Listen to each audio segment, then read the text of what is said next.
The lovers of Biafra. This is the time we need to come together and fight for what is belong to us. What make us a giant of Africa? Out of his wisdom, giving us somebody like the KANU for this our race mission. Yeah.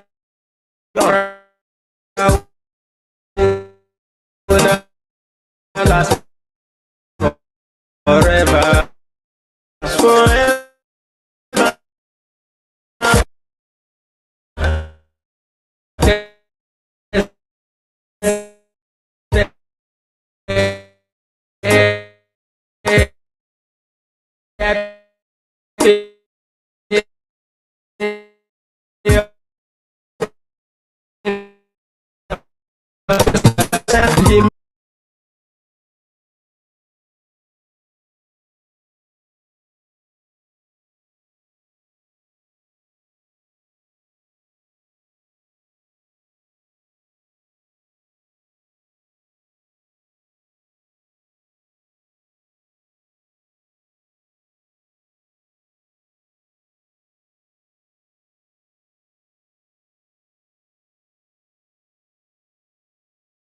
If you give me a gun, I go shoot them aside. If you give me a gun, I go shoot them aside. If you give me a gun, I go shoot them aside. Oh no. See you joke our hero, how we fighting never stop. MAZI NNAMDI cannot but no phone we stop, they cannot stop. Biafra forever. But independence for Nigeria as a corporate entity is not enough. The peoples of Nigeria must at the same time be guaranteed their freedom. We must ensure that in an independent Nigeria, individual citizens throughout the land enjoy liberty, human dignity, and equality under the law. There must be one Nigeria with one constitution and one law for all. Let us therefore, Mr. Chairman, sir, close our ears to the Council of Despair, which says that we cannot here at this conference agree on a constitution.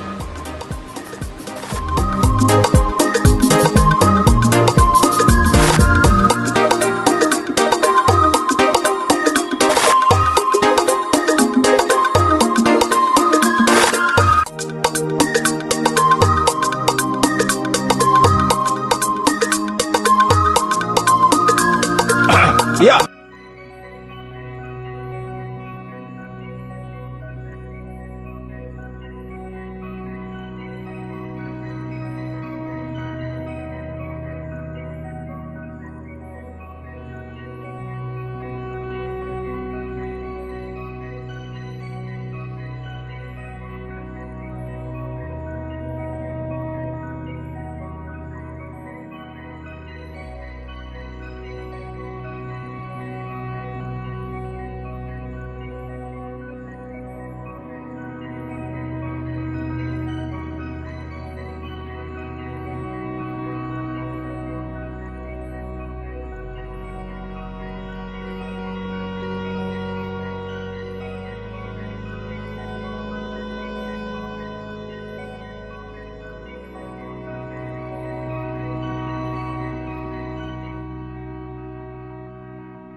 Good evening, good evening, good morning, good afternoon.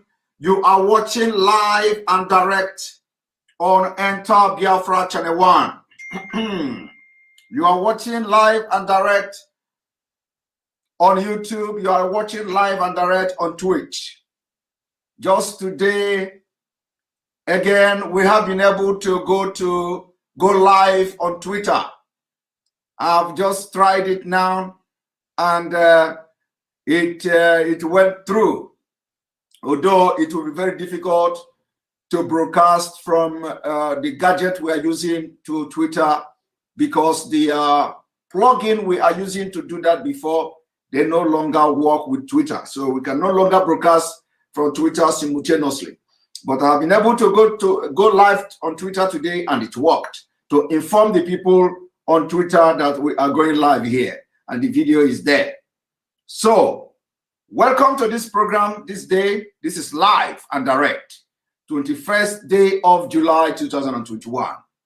Today we continue with the part 3 of Masking the Man in Aso Rock part 3. In addition to this, we are going to be addressing Allen Onyema, the CEO of Ekpa. You see, sometimes when people are doing what they are doing, you just sit down and watch.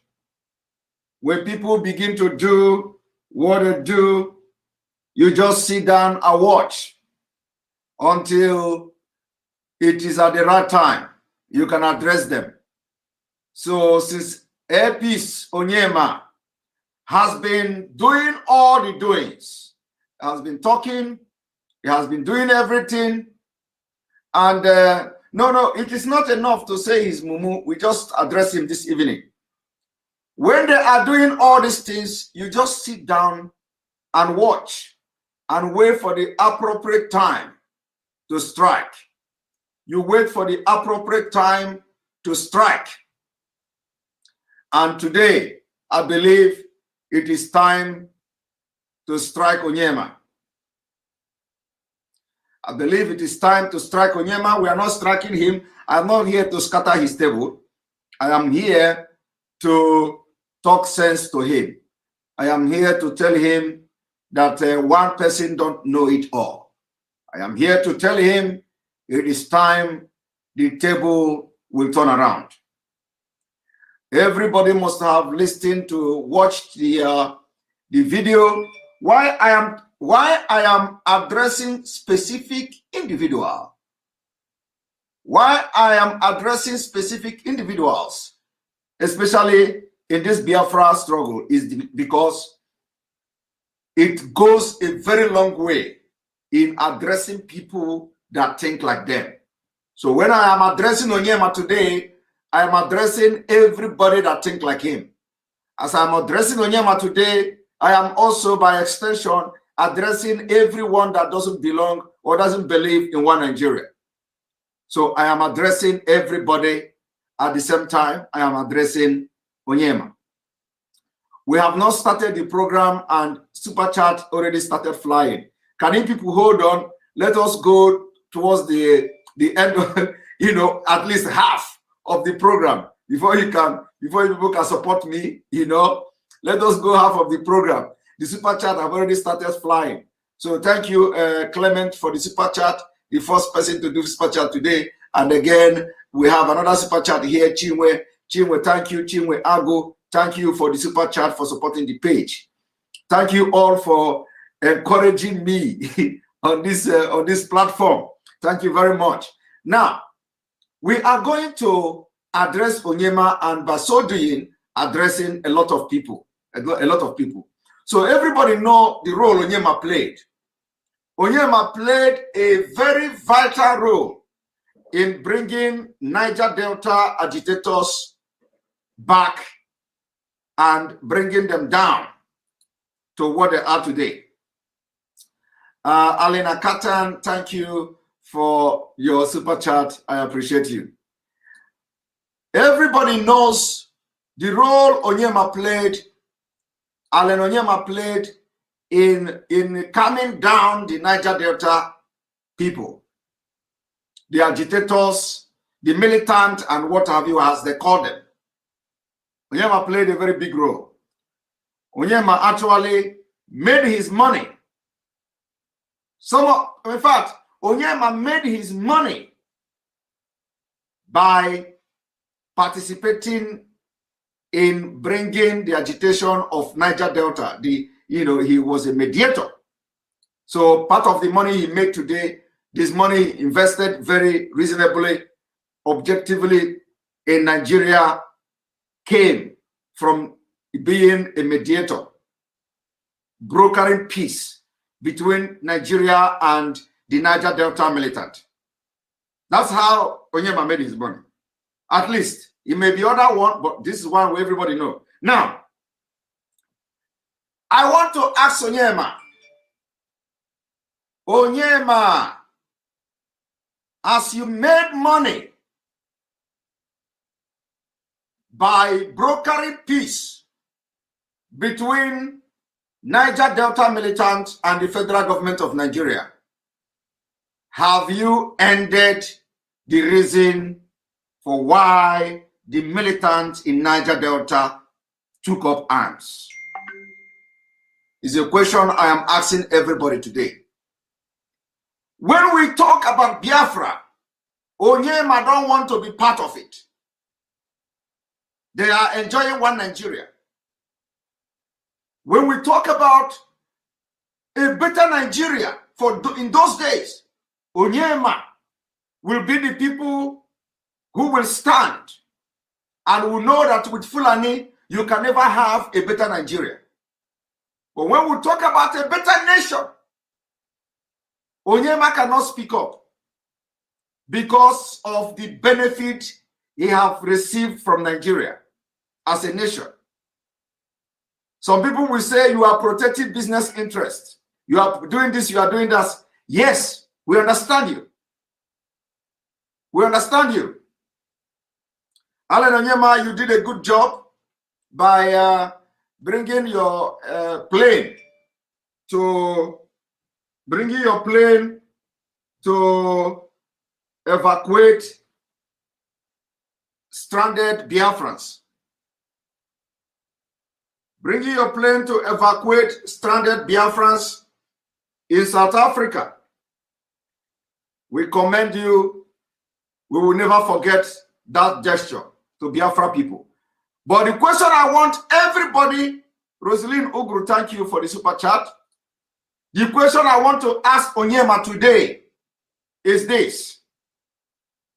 You were the person that went to the Greek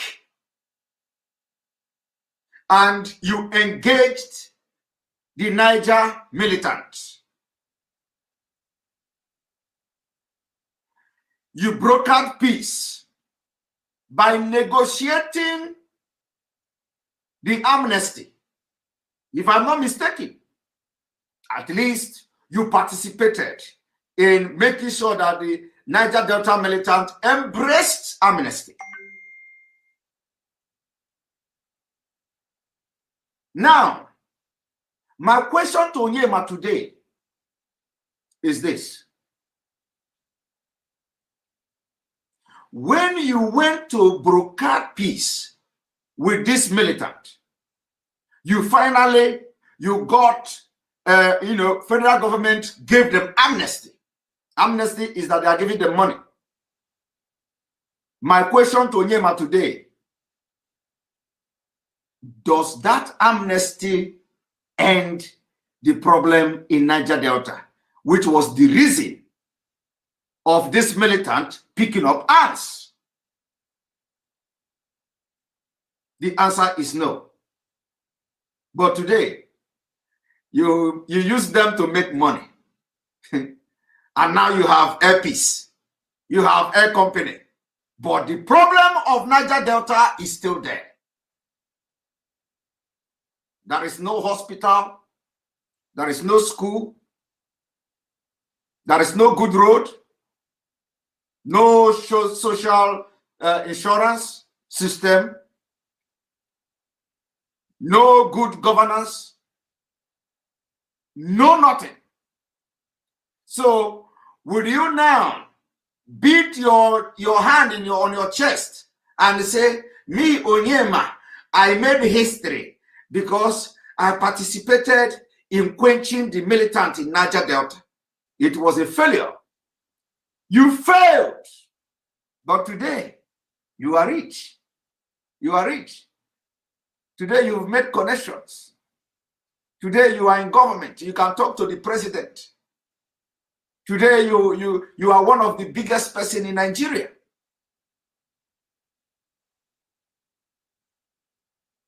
But the channel of your wealth, where you made your money by brokering peace between the federal government and the militant, that problem was not solved, but it solved your poverty. It created wealth for you. It created wealth. It made you what you are today. But the problem you wanted to go to solve with the Niger Delta militant, you didn't solve it. You didn't solve it. The only thing you solved, if there is anything like that, is that you ask them to lay down their arms.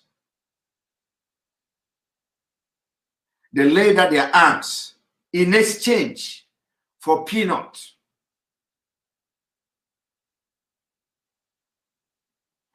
You deceived these warriors, Onyema.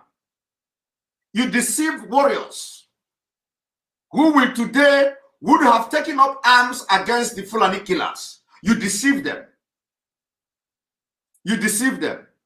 You deceived them into laying down their arms, and you made millions. You become billionaire. You become billionaire. As I'm talking to you today, some of those people that laid down their arms because they trusted you and you promised them that are going to get amnesty. As I'm talking to you today, when Buhari came in 2015, the amnesty, they stopped it. In fact, as I'm talking to you now, some of them are still rotting in DSS custody. DSS. There are people that their family don't know where they are today. Some of them have been killed because there is nobody to speak for them. And you know how it happened? When this government came, when Buhari came, they stopped it, they threatened them, they invited some of them to come and collect amnesty money. As they were going, DSS bundled them. DSS bundled all of them, not just the people. Some of them spent 5 years in DSS without no court trial, without no indictment, without nothing. They spent 5 years. Some narrowly escaped after they have spent 4 years in DSS custody. And they come to tell the story of how they abducted them when they tell their wife and their family that we are going to collect amnesty money.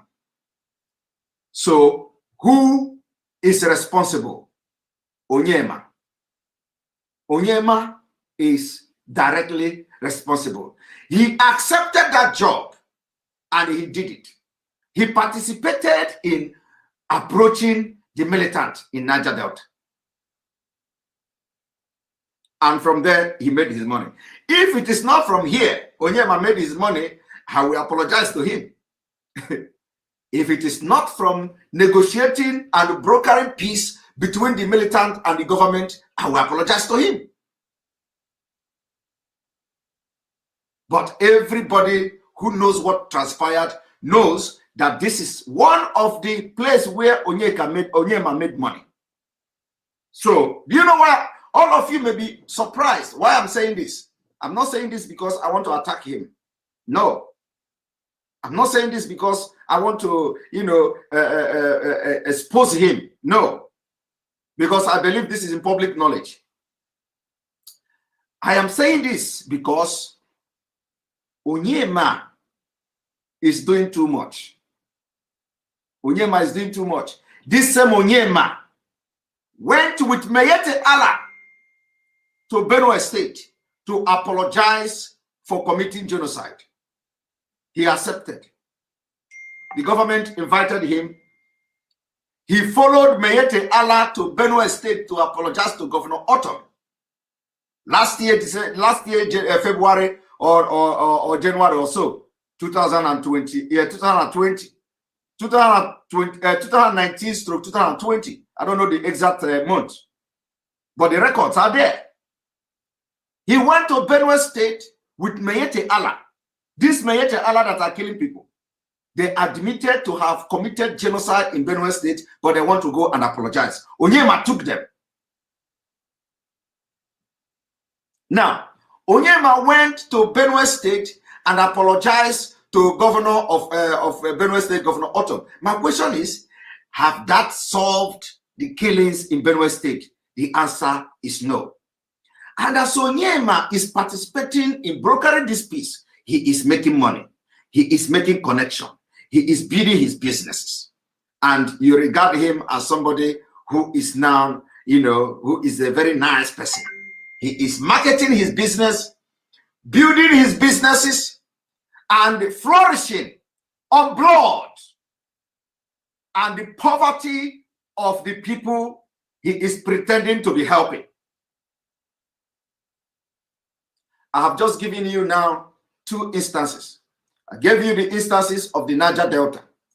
Onyema brokered peace, and they have amnesty. As I'm talking to you, the Niger Delta people have risen for picking up arms to fight the federal government. Their reasons were that they are neglected. Their reasons are, we don't participate in this government. Their reasons are, you exploit oil from our land and we don't feel it. The reasons are, our Ogoni River are dead. We can no longer fish. The reasons are, we don't have schools. The reasons are, we don't have hospitals. The reasons are, our children cannot go to school. We don't have good road. We don't have social amenity. We don't have infrastructure. The reasons are many. And because of that, they pick up arms. So Onyema deceived them into accepting to collect money, instead of addressing the reason why they pick up arms. Onyema deceived them, gave them money, federal government start paying them, they accepted. They laid down their arms, and today, all those things, all the reason why these people in Niger Delta pick up arms have not been addressed. In fact, it is now in the worst stage. But Onyema has become a billionaire. I am asking you, who is Mugu here? Cheney Apple, thank you for the super chat. We appreciate you. Who is the Mugu here? You see, 419, 419 is a section in Nigeria Criminal Code. 419 is a section in Nigeria Criminal Code. In this particular case, the 419 is not against Nigeria government. The 419 is against the militant. 419 is against the Niger Delta people. The 419 is against the collective interests of the people that found themselves as Niger Delta. Because Onyema is now in money. Onyema is doing well from the proceed that he made by brokering peace with you. Now, he did not broker that peace to address the fundamental issues that made you to pick up arms. He didn't address it. Today, there is hunger in Niger Delta. Today, the entire northern Nigeria have claimed the oil in Niger Delta. Today, you don't, of course, you people say they have given you minister of NDDC. Akpabio, what can Akpabio do to you? Akpabio have come to continue to loot. Akpabio is even worse than any person. But of course, when he romanced with the militant, Akpabio will romance with the militant, we give the militant money, and upon that fundamental issues is not addressed and will never be addressed. Today, the militant that laid down their weapon has gone back to square one, except the leaders of those militants like Asari Dokubo, who actually sat on top of the money. So when they pay Asari, Asari is the one who had the contract. So in addition to the amnesty, they gave some of them contracts to be guarding pipeline. So they made money from there. Now, but believe me, some of the people that fought for Asari, they are still very poor today. Some of the communities, you can't go there. It is not motorable. So the reason why Onyema brokered peace was to make money for himself. And the money is working for him today. So I want you to know what I'm going to do. I'm going to play the video for Onyema. Today, that same country that Onyema used the Niger Delta people to make money, that same country have somehow turned against his business. So Onyema do not want to address the business. Onyema do not want to address it from the up. Onyema want to go to the fundamental to address the problem because it has affected him. You don't want to give money to custom and say, please, you are overcharging us. Let me give you small thing. Because he knows once he do it, another custom officer will come and it becomes a law. It becomes norms. And because he knows that his AP's business is not ending tomorrow. So he don't want to lay that precedence. What he want to do now, he want to go to the fundamental, to the root to solve the problem. But he refused to do the same thing to the Niger Delta people. Onyema refused to demand the government to meet the reason why they pick up arms. Onyema went to them and promised them money. Deceived them because he knows some of them don't think well. He used the advantage of the fact that he is more brilliant than them. He deceived them into collecting money, accepting money to lay down their weapon. They laid down their weapon. That money today, some of them are not collecting it. And some of them are in DSS prison. That's apart. Again, Onyema went to IPOB. Onyema went to MAZI NNAMDI KANU to do exact thing. When Onyema went to MAZI NNAMDI KANU, he did not want to address the reason why MAZI NNAMDI KANU is agitating for Biafra. Onyema went straight to promise MAZI NNAMDI KANU, I will take all your men to abroad. I will train them in America. Nigeria government will offer them scholarship. Everybody, they will go to training and come back to, all these offers. Those offers did not address the fundamental issue. And Onyema knows this very well. Onyema knows this very well. He first of all come with the Fulani mentality and the dubious character he is using. He will first of all project offer. He projected offer to MAZI NNAMDI KANU. I am not accusing him. He said it by himself. The videos are there. And some of you must have watched the video. I have played it on my program here. He said he went to IPOB. He made offer. MAZI NNAMDI KANU even accepted the offer. And they went to, he said that even the brother of MAZI NNAMDI KANU was among the people that were picked to go to America. And they went to Lagos to stay in a hotel with Fulani people to go for training. And in their hotel room in Lagos, they started hearing Operation Python dance in MAZI NNAMDI KANU's compound. The same time, Onyema went further to narrate how all the Fulani rounded MAZI NNAMDI KANU brother in the hotel and was sympathizing with him. Why I'm saying this? Onyema did not approach MAZI NNAMDI KANU to ask MAZI NNAMDI KANU, why are you agitating for Biafra? So that he will go back to the government of Nigeria and tell them why. But Onyema didn't do that. Onyema came with offer. We are going to take these people to America to train them. Has that addressed the reason why MAZI NNAMDI KANU agitated for Biafra? And of course, you would not blame MAZI NNAMDI KANU because our people need training. So you need to use your head. You need to use your head. Even if those people succeeded in going to that training in America, MAZI NNAMDI KANU will still not abandon Biafra struggle. And they will go to America and come back and be an instrument for the Biafra struggle. So that is the sense. And if it is me, I will do the same thing. Because as I am doing the same thing, sending those people to America, I have something in mind which nobody knows. And the thing is that they will go to that America, right? They will go there. Sponsored by the Nigerian government, they will come back. And we are going to use them for Biafra. That is 3. Number 3 thing I have just mentioned now. In all these calamities, in all these atrocities, in all these things, every peace Onyema brokered and every movement Onyema made, he opens door for his business.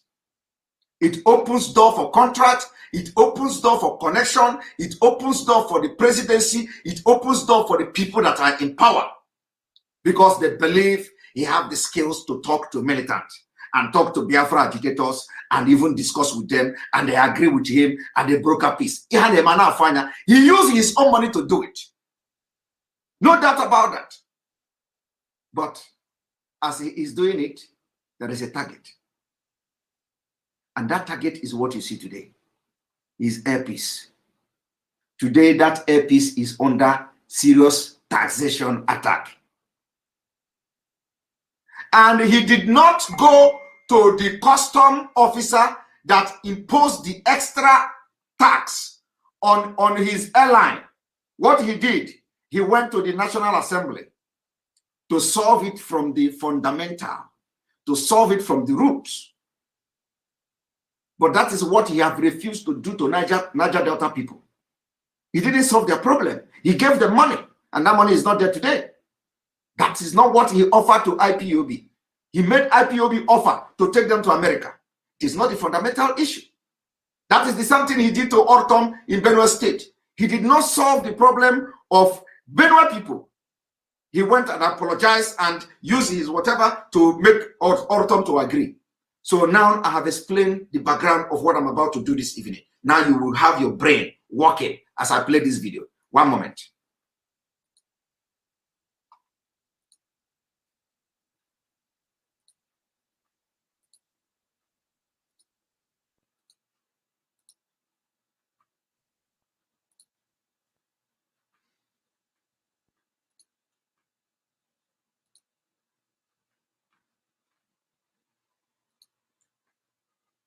Months in aviation. There are no halfways in aviation. If it is not optimum, it is not allowed. So safety must be the watchword at all times. There are several reasons why delays do occur. One of them, the aircraft might go take. The captain might get into the aircraft and notices that he could not go at that moment. He cannot go into the skies with such a plane. You are required not to move that plane. And this is just like you can wake up in the morning and you feel sick. The same thing with the aircraft. No matter if the aircraft can come back from sea check and descend there, develop a problem. You are not allowed to fly it. You may have brought in passengers to go into the aircraft. As at the time of starting the engine, something happens. You must, because of safety, land that plane at that moment. This will bring about a kind of delay. Delays are not only caused in Nigerian airspace. Even abroad, I've been on a British airline from 10 o'clock in the morning to 2 p.m. In fact, that aircraft was supposed to leave Britain at 10 o'clock. I called my wife at 10 o'clock. At 2:30, I called my wife. My wife said, you landed so early. I said, no, we are still inside the aircraft. And they were giving us water. We were inside the aircraft. When they went to the threshold, they announced that one of the engines couldn't power very well. We went back. 99% of the passengers were Nigerians. Nobody said a word.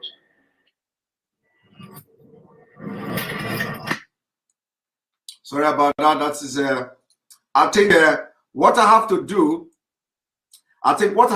is to pull that particular side of the video where I want to play, because this is very long. This is a very long video. So I will have to pull that video, the particular video I want to talk about. A moment. The brand new planes are brought in.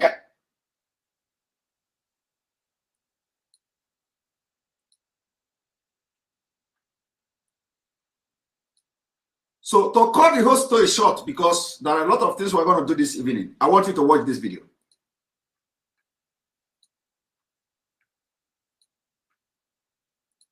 As I speak to you, the brand new planes are brought in cannot fly 6 months after. As I speak to you, the brand new plane I brought into the country cannot fly 6 months after. I want you to underline that word. As I speak to you, the brand plane I brought into this country cannot fly 6 months after. So I want to see, this is the bone of the contention. So because the plane he brought into this country cannot fly, he has to look for solution why it is not flying. So he has to find solution why it is not flying. So he went to the National Assembly and I want you to watch.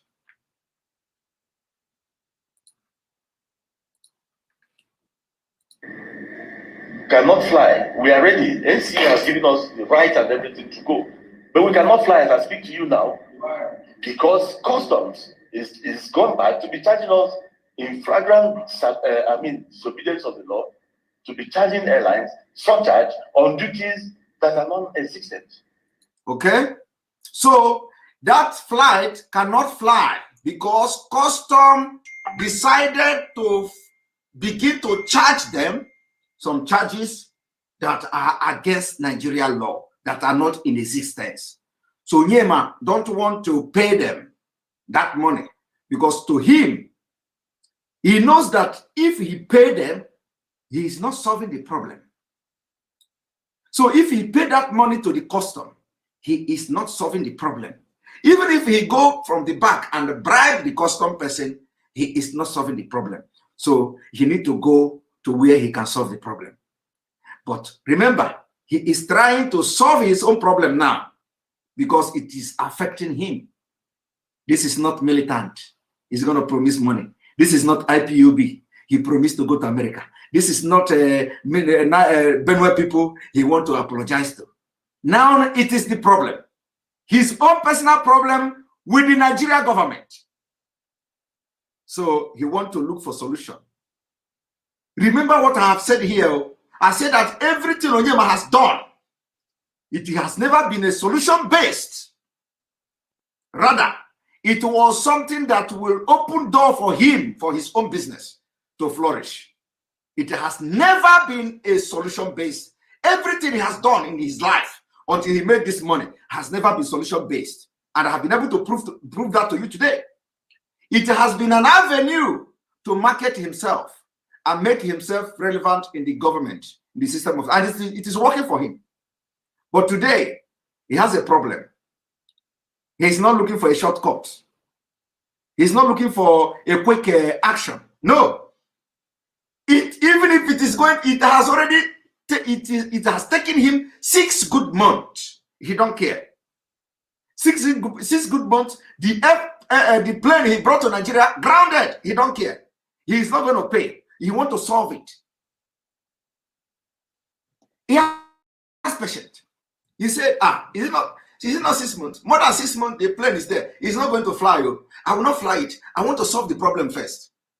But when it comes to orders, when it comes to approaching IPOB, he don't want to solve IPOB problem. He don't want to solve the reason why MAZI NNAMDI KANU is agitated. He went and he told MAZI NNAMDI KANU, I want to send your men abroad so that you will stop agitation.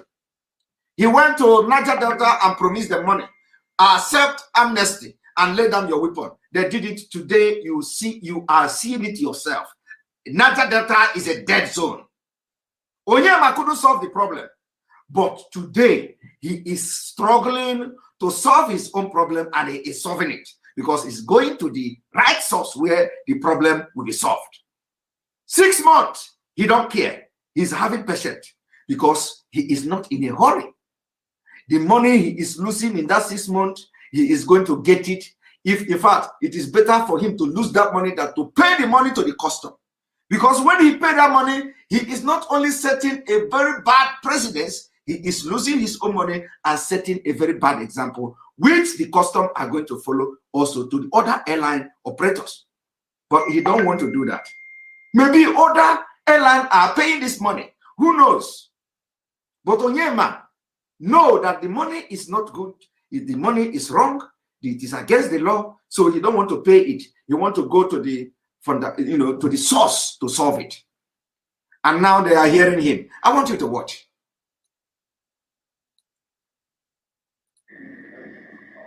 They, on our spare parts and everything, they put surcharge. What they do is they will give you the duty. Maybe the duty is 500 million. They waive the duty, but they now charge you 7% of that 500 million.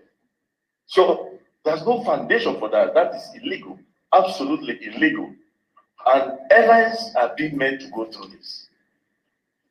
You see, and airlines are being made to go through this. So which means actually some airlines are paying that money, but he don't want to pay it. He want to solve it. He know it is wrong. He know it is wrong. I want you to understand the context I am coming from. Onyema is solving his own problem, but he have refused to solve the collective problem of everywhere he has participated in bringing peace. He has refused to solve the problem because he is not interested in solving the problem that affect the people he always go to broker peace with the government, with the federal government. He's not interested in solving the problem. He is interested in making a move that will open a door for his business, and it is working for him. So you see, sometimes when we do this, you know, people will be surprised because you just begin to think something that you don't know. Your brain will begin to work differently. But what I'm saying here is not accusation. There is nothing I said here that is accusation. Everything I say here is fact. If you say it's not fact, tell me where Onyema has brokered peace with any militant group and this fundamental problem, which is the reason why they pick up arms, they have addressed it. No, it is not where. It is not, and it happened to our own IPOB. He was not interested in addressing the reason why MAZI NNAMDI KANU is agitating for Biafra. Rather, offer in exchange to abandon the reason you are agitating for Biafra. Offer in exchange to present himself as somebody who is Osofia. You know what is Osofia? When there is no road, and if there is bushes there, you will, every time you go there is road. So on Osofia for himself. Personal interest. Today, when you talk about Biafra, you know, he will be very angry. And he is talking one Nigeria, one Nigeria, one Nigeria. That is the reason why some of them can never stop talking about one Nigeria, because it is not for the collective interest of their people. They are not protecting your interest. And that is why they can never talk about Biafra. Some of us that are talking for this Biafra, it's not because we cannot keep quiet or because we don't know how to use people. We don't know how to start to make a broker peace like him. Some of us are naturally talented. We can go and start doing what he's doing, and we do better than him. Chinyapu, thank you very much for the super chat. And another thing is that, is it connection? We have it. Connection, we have it. Anybody who wants to have connection, we have connection. Just prove yourself that you can do it. And that's it. Somebody say, where is the Biafra flag? Biafra flag is in the sitting room. I just forgot it. And in case if you want to see Biafra flag, there is Biafra flag on top here. For those asking for Biafra flag is there. All right. I forgot my Biafra flag where I had a worship on Sunday. Now, that is by the way. So I want you to continue to listen to this man. If not for the Honorable Minister of Aviation, airlines would have gone on strike and decided to down tools. We've been discussing that and they think it's a joke. But there's a limit to which we can listen to our minister, because the minister wants us to fly safe too. There's a limit. So they gave you the assessment. The assessment carries the duty that has been outlawed. They'll tell you, okay, we're waiving it, but we are charging you 7% of what is not supposed to exist. So we call on the Senate of the country to help us address this issue. Did you hear that? we call on the Senate of the country to address this issue. Did you hear what Onyema said? Onyema said there is limit you can listen to the minister. So he is not a rebel in his business. He has become a rebel in his business. And the exact character Onyema is displaying here now against the minister, against the custom, is the exact thing IPOB is doing against the government, operation of the government. This attitude here is the exact attitude the Niger Delta militant, he went to broker peace with, is the same attitude he displayed here, is the same thing Niger Delta militant did. Because it is not, you cannot continue to listen to minister.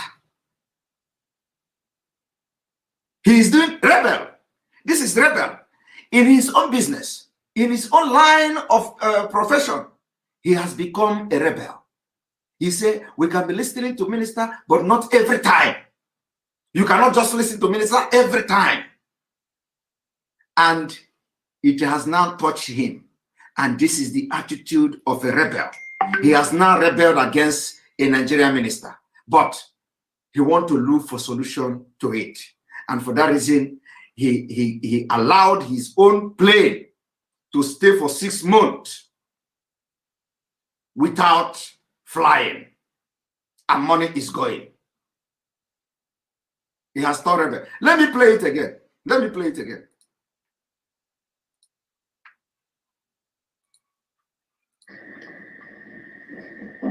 So we call on the Senate of the country to help us address this issue. We are charging you 7% of what is not supposed to exist. So we call on the Senate of the country to help us address this issue. If you are not able to bring in your spare parts as I'm waiting you to get the aircraft up, that is a problem.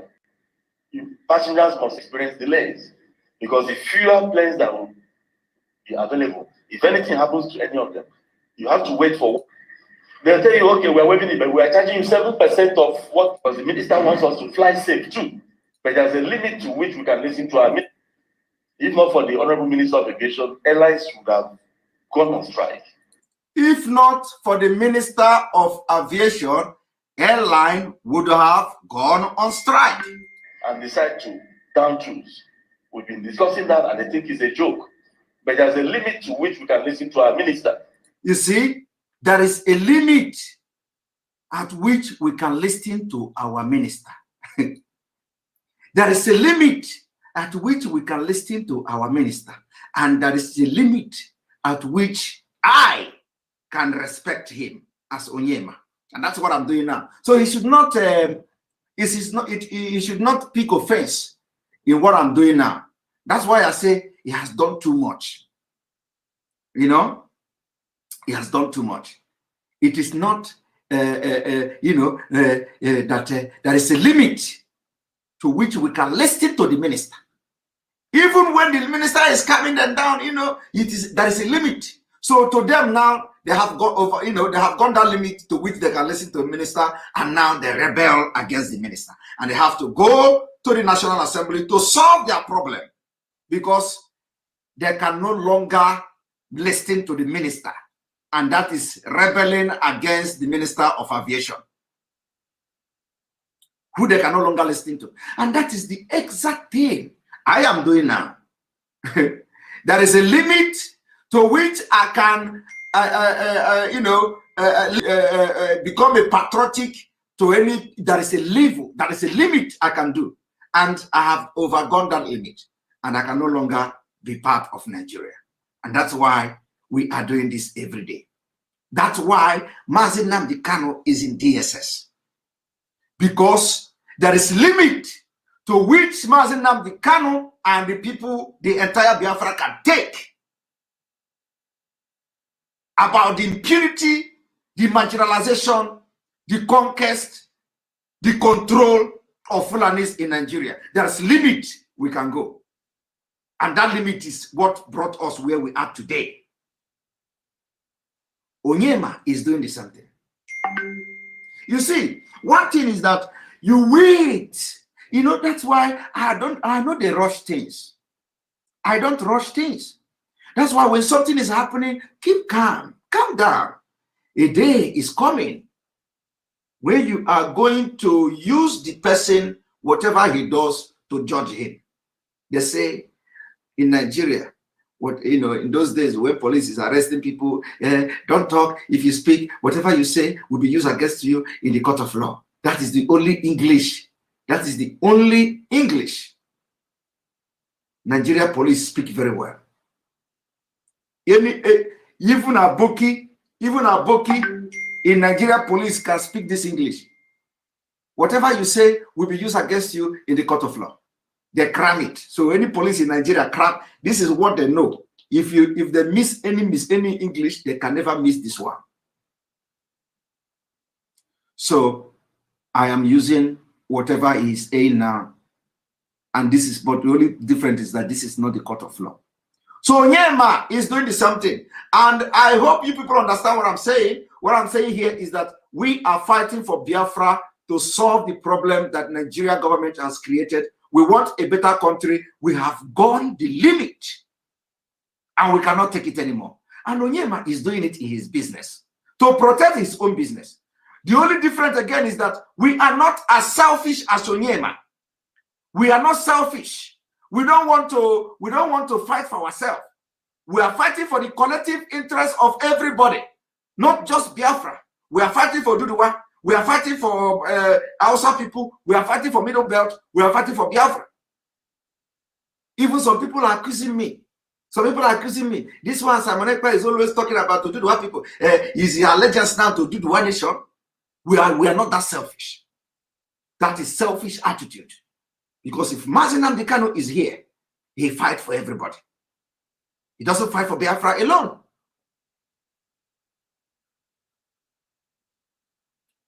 And I want you people to understand, it is not everybody you praise. You praise, oh, Onyema is this, Onyema is that. Now you will know what Onyema have used you to do.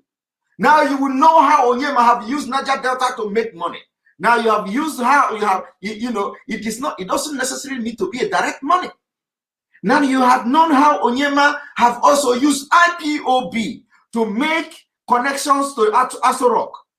Now you have known how Onyema have used the same tactics to go to Benue State with Maeti Allah.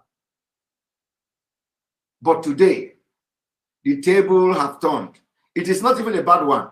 The table have turned to ordinary taxation, and he is making that money. Taxation, 500 million, 7%. Taxation, illegal taxation from the same Fulani government. And he is rebelling against them, telling you there is a limit, you can listen to the minister. That same limit MAZI NNAMDI is applying, that there is a limit he can respect the Nigeria authority. That same limit this man is applying here to protect his own business interest, not the interest of you and me. Let us continue. Because the minister wants us to fly safe too. There's a limit. So they gave you the assessment. The assessment carries the duty that has been outlawed. They'll tell you, okay, we're waiving it, but we're charging you 7% of what is not supposed to exist. So we call on the Senate of the country to help us address this issue. If you are not able to bring in your spare parts as some, you see, he is calling on the Senate to help them and solve this issue. He went to Senate to help them and solve this issue. That is how to know the people that you are dealing with. When you to get the aircraft up, that is a problem. Passengers must experience delays because the fewer planes that will be available, if anything happens to any of them, you have to wait for one to go around Nigeria before doing another flight. That is why you fly at midnight at times. We need customs to change the way they deal with us. The government of this country has given us this, because the president of this country is highly interested in indigenous investment surviving. He didn't waste a minute. Now listen to him again. In the course of fighting for himself, listen to him. In the course of fighting for himself, he went ahead to be another sycophant to tell good things about the president. You know, every opportunity he pushed to market himself, you have to talk good about the president. He said president did not waste time to sign it. In other words, protecting and giving the president that have suffered you and me a very good name. The president that could not sign electoral amendment, he is very happy, praising him for not wasting time to sign his own. Because that is part of the negotiation with Biafra. That is part of the negotiation with the militant. That is the part of negotiation with Benue State. So that any day, anything that concerns him goes to president sign it. And he's making money. He's making money because he is in the good book of the corrupt system. In the good book. But the same president will not sign a bill that will benefit the entire Nigeria, but he will sign a bill that will concern him. And that is why he will go to any length to use his own money to sponsor IPOB to go to America for training. Because he knows the day he is going to get the dividend of that money is coming. And he has gotten it in MAZI pro MAZI. In MAZI pro MAZI. This same president that signed this paper without wasting time have so many bills that borders on the interest of the entire Nigeria. He is not signing it.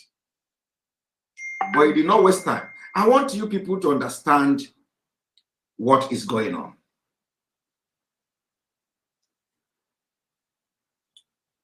I want you to understand what is going on. Because some of you don't understand. And today you are going to be thinking differently. You are going to be thinking differently. And I believe Onyema after today will retract his step. Because now, I will be following them. I don't want to expose Onyema more than what I'm doing. What I'm doing now is to just make him understand. To just make him understand that we are watching. If I want to expose him, believe me, he will not talk again in Nigeria. I will not do that. I'm just telling him now that enough is enough. With all this parading, I want to go and I want to go and broker peace with this. It is now you either support Biafra or whatever the people of Nigeria and the other part of Nigeria are looking for, or you keep quiet. You keep quiet. Otherwise, we'll tell you who you are in a different way. In a different way. Why would this man be fighting this like this, be fighting like this for his own? But when it comes to public interest, he wants to give them offer from government, from federal government. When it comes to public interest, he wants to give offer from the federal government. Offer, offer, offer. He is not addressing the fundamental issue like he went to the Senate now to address and solve this problem because it borders in his business. Thank you very much, Uchechi Uzaka.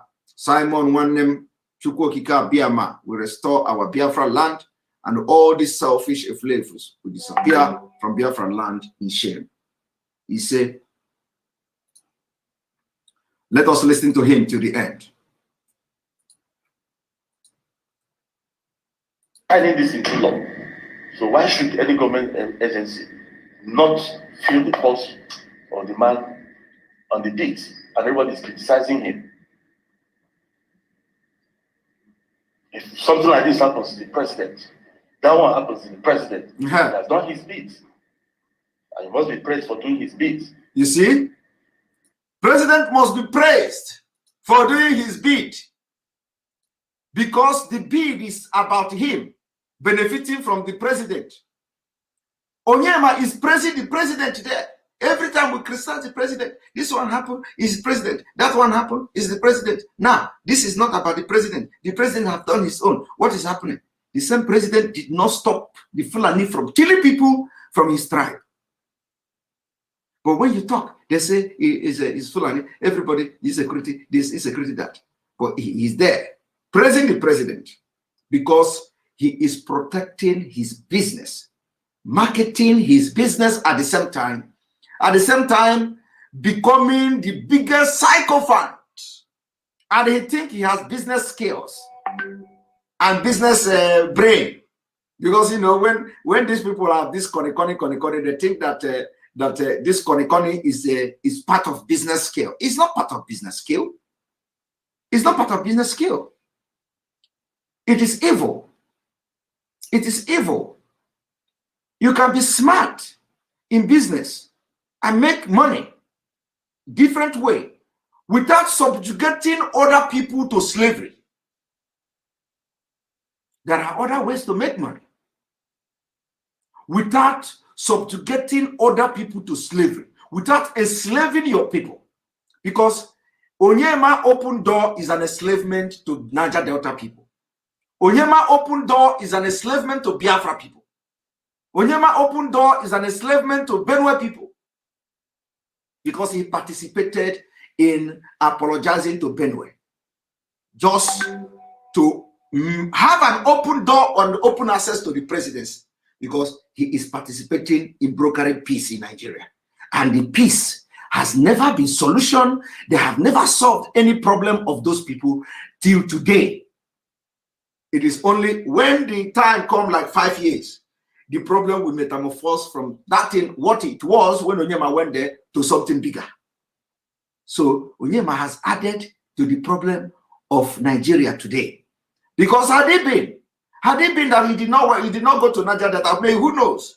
Maybe the Niger Delta militancy will have even fight till by today. They must have a better deal. A better deal and what you can see korokoro eyes. But today, all those money paid to them, where is it? The money is gone. When they give them the money, they go to hotel, carry women, and that's it. Some of them, you know, so it is useless. The reason why they fought that Niger Delta war for 8 years, or how many years they fought that war, is still there. It was not solved. Onyema deceived them. Onyema deceived them. He wanted to deceive MAZI NNAMDI KANU too. But MAZI NNAMDI KANU outsmarted him.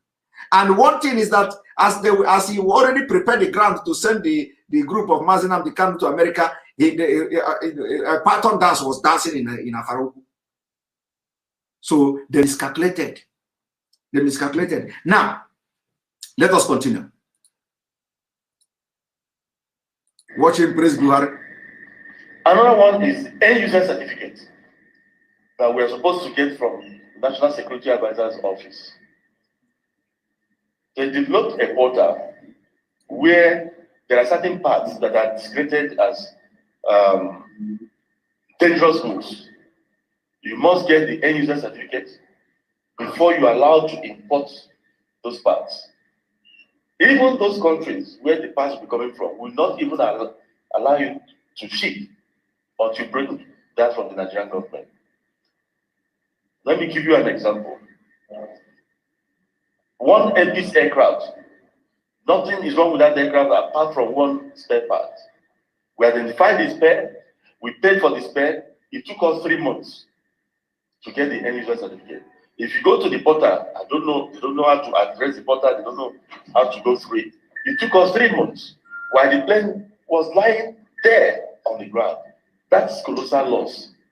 I'm bringing this to the fore so that some of the agencies, they may not know, to help us. Aviation is not a profitable venture.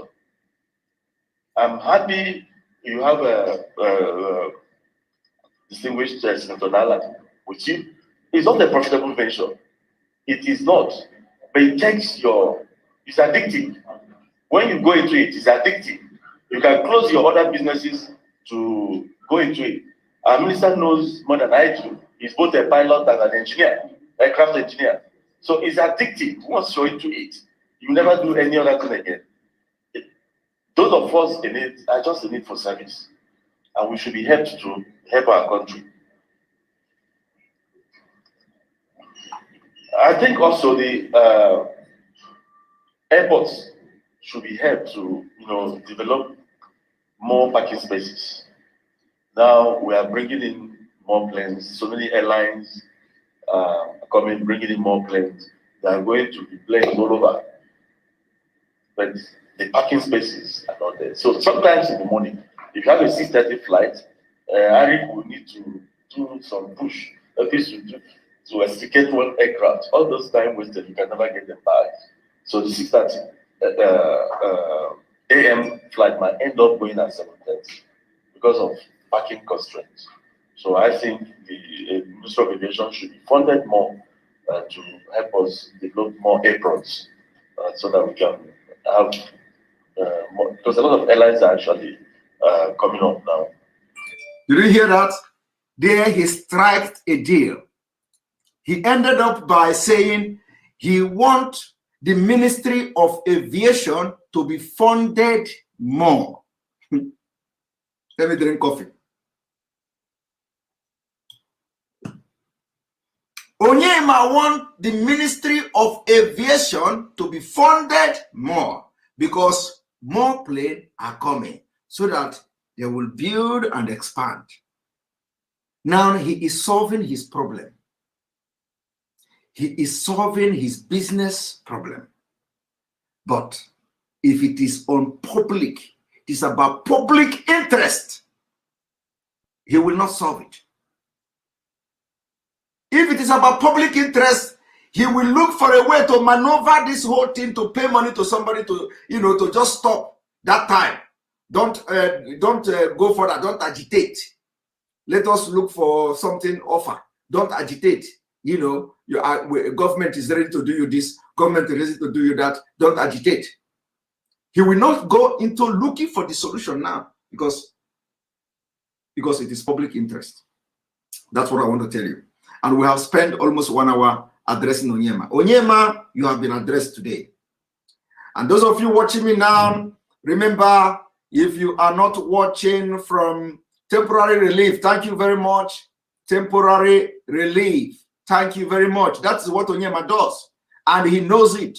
So like, this, I think this is this more describe this whole thing, temporary relief. So now, if you are watching, remember, you have to go to Enter Biafra Channel 1, where we are watching, where we are going live every day. And because our Facebook has been blocked, we don't know when they allow us to go to Facebook again to inform people. So today, we didn't inform anybody on Facebook, but we inform on Twitter, we inform on Instagram that we are coming live. And so we'll be doing that every day. Each time we are coming live, we are going to inform you either through Instagram and Twitter. So those of you, if you are Instagram and you are not following me on Instagram, you go and follow me. And so you can receive updates and you see video when we come live, and you can come here to watch us. And remember, those of you in Nigeria, if the Enter Biafra is not opening, you need VPN to be able to access the Enter Biafra. And we always suggest that if you have the opportunity to watch through the Enter Biafra, you watch through it, because any day the YouTube is stop working, you know that you don't need to start learning how to go and log in. In Enter Biafra, you can log in through your Facebook, you can log in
every VPN works.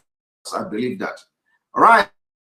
Now we are going to go to address the man in Aso Rock, unmasking him. Remember, this is the part three of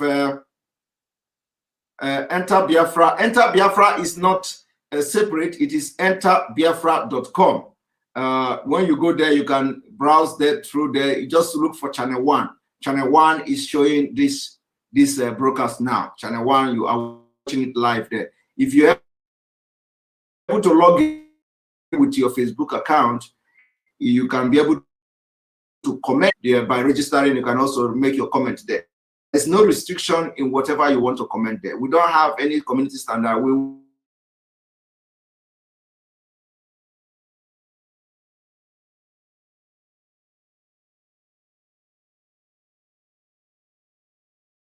social media platform when it is launched. So now we are going to unmask the man in Aso Rock. But before part 3, yes, we are going to go to part 4, part 5, part 6, part 7, part 8, part 10, if care is not taken. Unmasking the man in Aso Rock. Now, before I go further, I want you to watch this.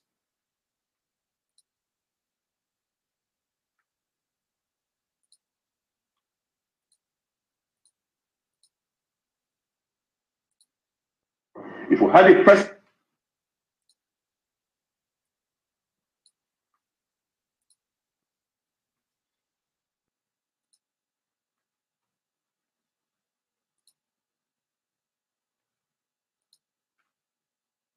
as we speak, there's no president and commander-in-chief in this country. Forget the fellow sitting in Aso Rock. If we had a president will issue directive. If we had a president, look, these people will be doing it. You can't do this under Obasanjo.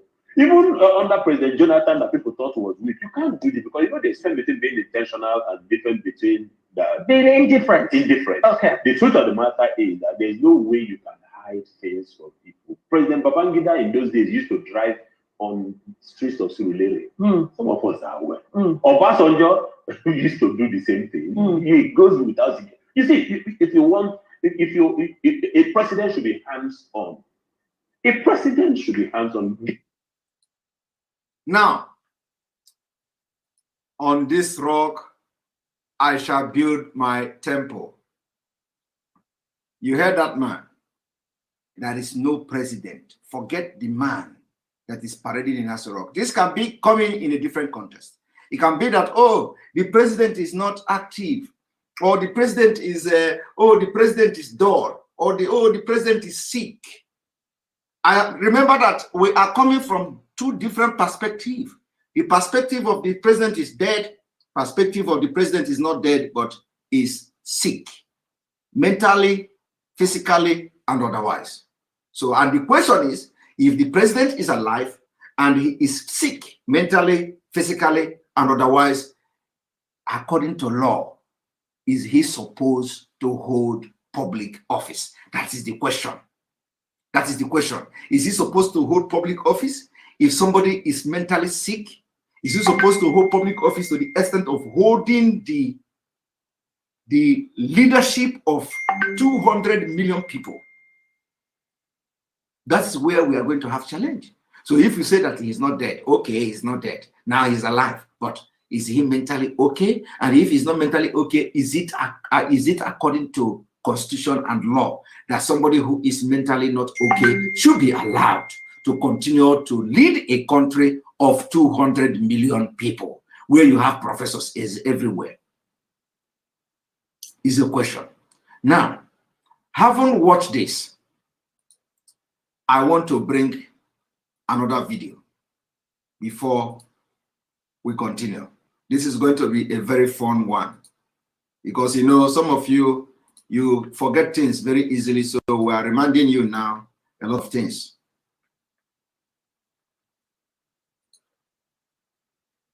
For those of you who ask for flag, I will be putting this video before this video finishes. You will see flag here.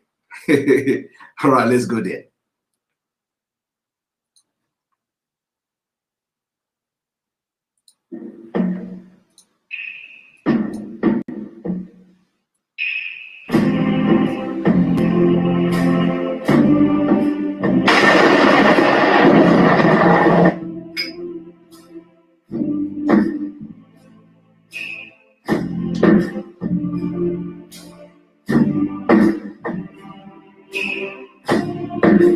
You have been described differently by different people. Man of integrity, man of honor, incorruptible. Some simply say you are phenomenal in Nigeria's political landscape. How will you describe yourself personally? Who is Muhammadu Buhari?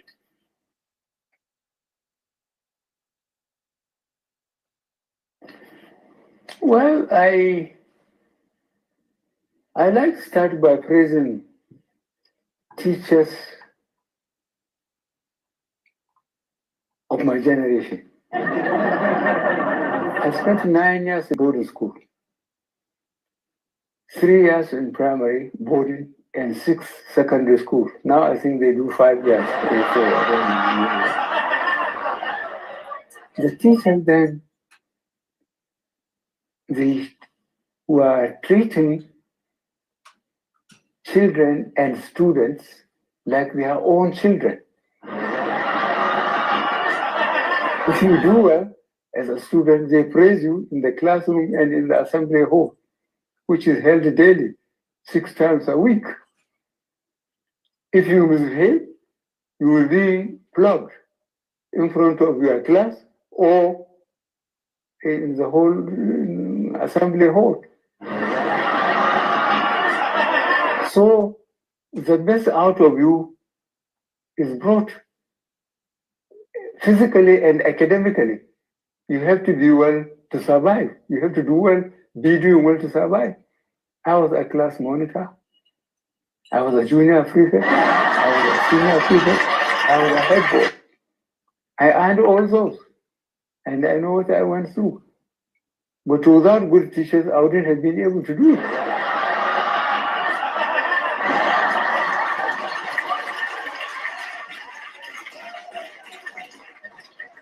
So who is Muhammadu Buhari? I think I went through hell throughout my career in the military. I was a lieutenant in Lagos during the first coup, 15th January 1966. And if you bother about Nigerian history, you read coup, counter coup, civil war, coup, counter coup. I was all in it, including in detention for 3.25 years. So I'm fully qualified to suffer in Nigeria. Mr. President, welcome. I wonder if you would tell us how you intend to approach it with particular reference to the amnesty, bunkering, and inclusive development. Thank you. Inclusive government. Inclusive government.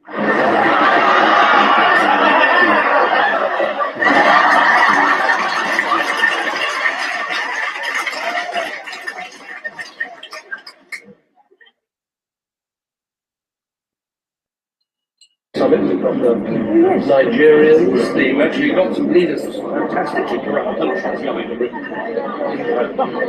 Nigeria and Afghanistan, possibly two as corrupt countries, but this particular is actually not corrupt. They are coming at their own expense. You are here for an anti-corruption summit and try to tackle this big scourge. Of course, it's been overshadowed by what the Prime Minister said to the Queen about your country in Afghanistan, calling you fantastically corrupt. What is your reaction to that? Well, I think he's been honest about it. Mr. President, would you like to see an apology from the Prime Minister? No, not at all. Why not? Are you embarrassed by what he said? He wants his money back. Are you embarrassed by what he said? No, I'm not. Is Nigeria fantastically corrupt? Yes.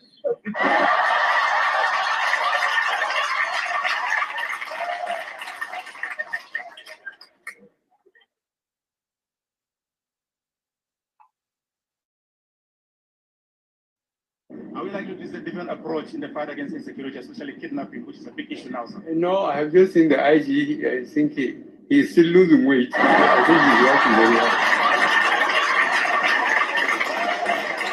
I would like to use a different approach in the fight against insecurity, especially kidnapping, which is a big issue now, sir. No, I have just seen the IG. I think he's still losing weight. So I think he's working very hard. President Buhari, there's great interest in your thoughts on many issues, on investment in the Northeast, on the Continental Free Trade Agreement. Feel free to take your pick, but would you like to take the microphone and leave us with a final thought from you?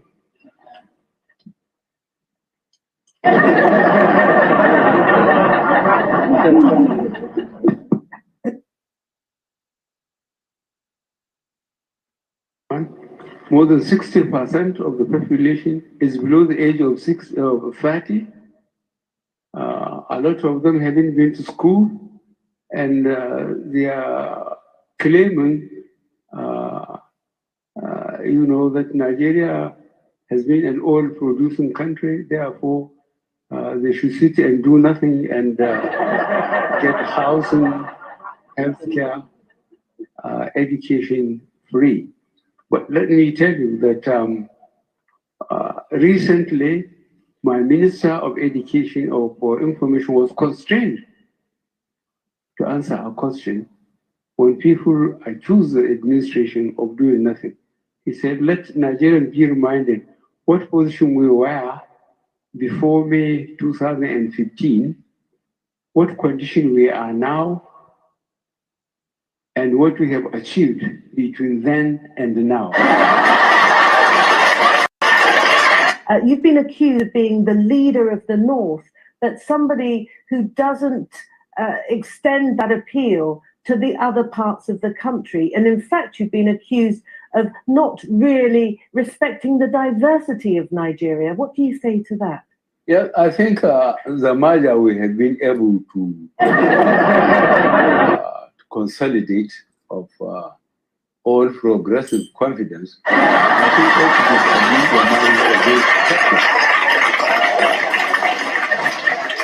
Sir, I'm talking about security. Our soldiers went to the war front, in particular in Northeast, and many of them are injured. Specifically, many of them suffered disability. In March 21st, 2015, Mr. President, you promised in Lafia and Nasarawa State that you are going to support and work with the National Assembly to sign the disability bill if they send it to you.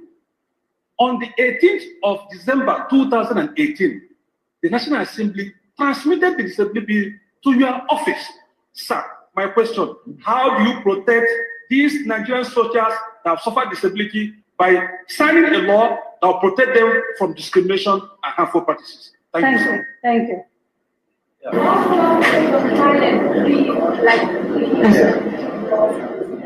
And radio, and then I don't know whether the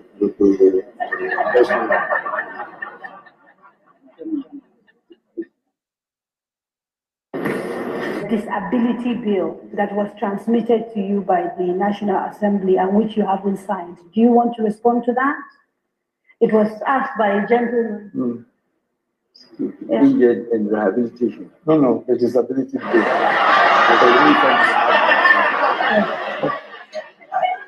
Disability bill. It's been sent to the president. I think we sent to the national. They returned it to you. I'm not aware of that.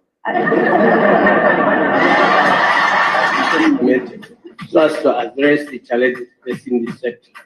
Thank you, guys. Livestock. Livestock. These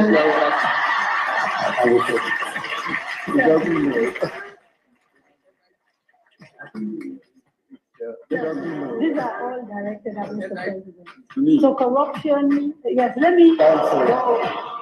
He can talk for himself.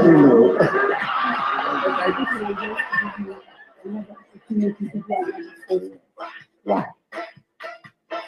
Well, I don't know.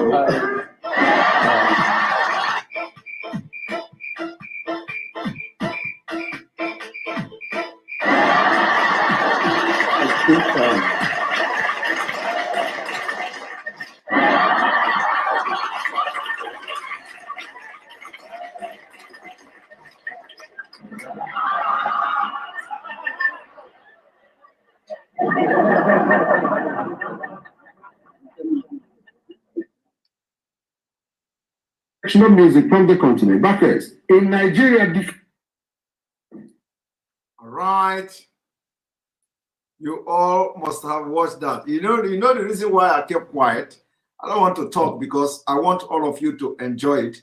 And for those asking for flag, here is our dear flag. It was resting in a different section of this place. So you see, I hope all of you, I don't need to explain because in this video that you watch now, there was enough explanation. Enough explanation. So is this the Buhari that Obasanjo knew? And Obasanjo said, how can he die and we are not aware of it? How can he die and we are not aware of it?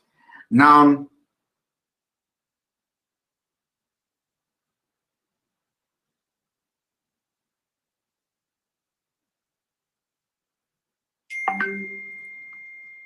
yes, Abuchi, I think that that is possible. MAZI, Ekpa, nice backup infrastructure. I mean, the interbiafra.com site, is it possible to add real-time start of people streaming and likes as well? I think there is likes there. Yeah, there is possibility to add it. You know, there has been some changes on that site.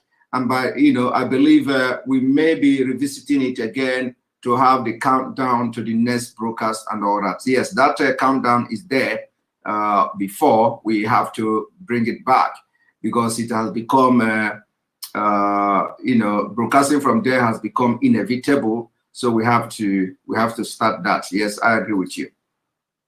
Stella Okeke, thank you very much for the super chat. Thank you for supporting the page. MAZI Simon, you are doing a wonderful job. God bless you. Bless you too. Thank you very much for supporting this page. Now, remember, this is now the part 3. We are going to play, continue the video we stopped yesterday. I don't need to explain this video you watch now because they have actually explained the videos and you all have enjoy yourself by listening to the man you call your president. And this is a man that is now ruling 200 million people, where you have graduate professors, doctors, and professionals doing wonderfully well all over the world. And we cannot continue to be part of a country ruled by nomadic people. Now, let us go there. One moment.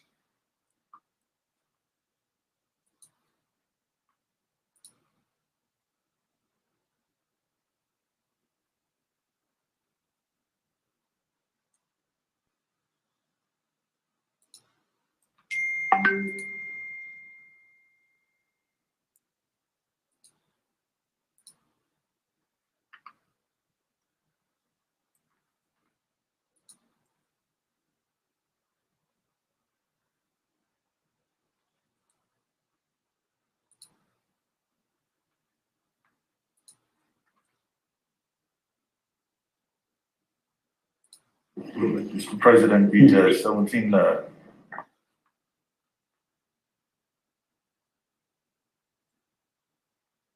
governors in the southern part of the country recently called for restructuring.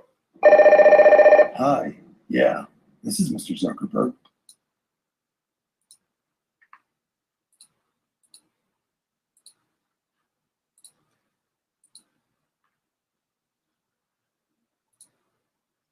The southern states, but despite that, the Attorney General of the Federation, Abubakar Malami SCN, said they didn't know what they were talking about.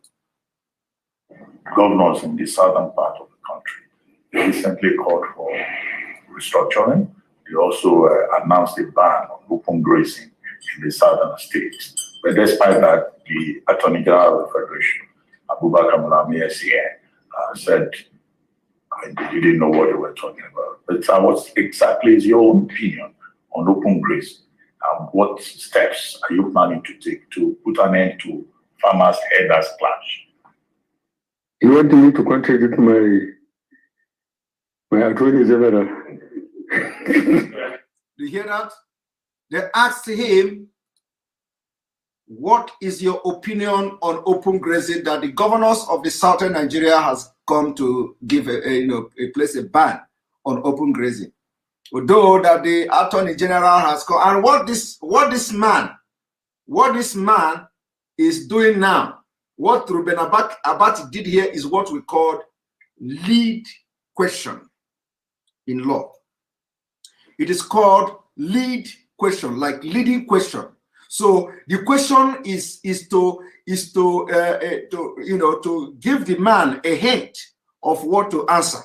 So it's like the leading question. So Ruben Abati ordinarily shouldn't be mentioning what the Malami said and blah blah blah, because he is the president. He is the president, right? So why is Ruben Abati now bringing Attorney General? Attorney General. He appointed Attorney General and he is the president. So Ruben Abati should not be mentioning somebody that he employed and appointed. He should seek the opinion of the president. Let the president tell him what he think about this issue. After that, he may begin to ask. If it is different from what Malami said, he may begin to say, but your Attorney General, have a different opinion, or say like this or say like that. But now he wants him to say exactly what Attorney General said. And you know what the man said? He said, do you want me to contradict my Attorney General? So he does not have opinion of his own. That is what it means here. He said, do you want me to contradict my Attorney General? He does not have opinion of his own. So it is people like Attorney General that actually leading the country. So they'll first of all make comment before they will now come to ask the president. And the president will copy from what they say and they will answer the people. Let us listen to what he said.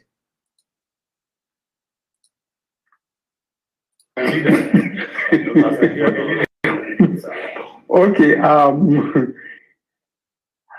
What I did was ask them to go and dig the Gazette of First Republic. Gazette of what?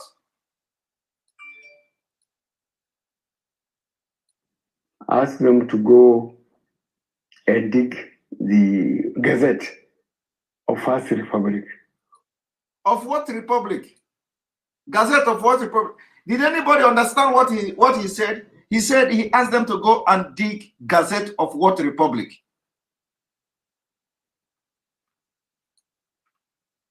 Is it other republic or what did he say? Ask them to go and dig the Gazette of First Republic. When people were very loose. There's cattle routes and grazing area. Cattle routes where when they are moving up country, north to south or east to west, they have to go through there. If you allow your cattle to stray into any farmer's farm, you are arrested. The farmer is invited to submit. Well, let me make it very clear that first of all, there is no grazing route in the southern Nigeria. Okay, First Republic. Okay, First Republic. First Republic. Okay, the Gazette of First Republic. I'm sorry, I don't, even till now, I did not hear what he said, but thank you all for.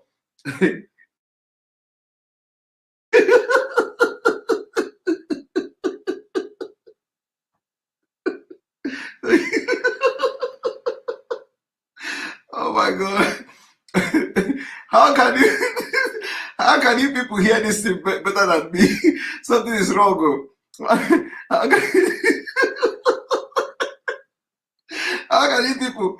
can you people hear this thing more than me? What is going on?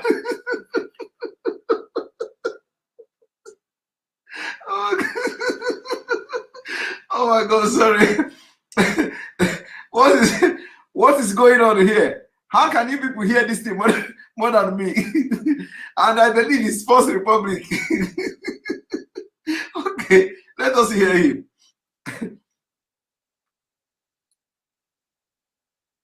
Which his claims. The Alkali or the judge will say, oh, pay. If you can't, the kettle is sold. And if there is any balance, you are given. And people are behaving themselves. And in the grazing areas, they built earth dams, put windmills, in some places, even veterinary departments, so that the herders are limited. Their route is known, their grazing area is known. If they have any problem from the locality is known. But I'm telling you, this rushing to the center, you know, people just, I think. So I asked for the gathers, you know, to make sure that those who encroached on these cattle routes and grazing areas will be dispossessed, you know, and try to bring some order back into the cattle areas. The problem is trying to understand the culture of the cattle rearers. There is a cultural distance between the chiefs and the Fulanis. So the governor of Benue said, I'm not disciplining the cattle rearers because I'm one of them. I cannot refuse to say I'm not one of them, but he's been very unfair to me. Did you see that? I cannot refuse to say I am not one of them, but that is being unfair to him. Now, the question is this man not openly and directly supporting them? You see, he cannot refuse to be one of them. Public. Do you now see the reason why Sultan of Sokoto is a chairman of board of directors? Do you now see why nobody is arresting them? Do you now see why you see the upsurge of terrorists, upsurge of terrorism, upsurge of jihad, upsurge of Fulanization of Nigeria? Because even he himself, we said, he cannot deny that he is not one of them. Remember that this them that we are talking about now, them, they are not Nigerians. But he, as a president of Nigeria, recognized himself as one of them from Central African Republic, one of them from Niger, one of them from Mauritania, one of them from all these Arab countries. He agreed that I'm one of them, but he is not one of the people that are indigenous people in Nigeria. Tell him Igbo, he say, who are the Igbos? What do they want? Do they think that we have money? But people from other countries who are Fulani, he agreed that he's one of them. But he's not one of you. He's not one of Onyema. The issue of people like Onyema is rob me, I rob you. He is not one of them. He is not one of you, one Nigerians. He is one of Mauritania Fulani. He is one of Central Republic Fulani, African Republic Fulani. He is one of the Niger Republic Fulani. He is one of Chad Fulani. He is one of Cameroon Fulani. He is one of all these places where you have the Fulanis. But he is not one of you. And it doesn't worry you. You want to defend, his Buhari is alive. His Buhari is alive. So if he's alive, is this the man that should be the president of Africa's most populous country? It's a question. But nobody is talking. Obasanjo is busy telling you, how can he die? And we are not aware of it. That is his defense.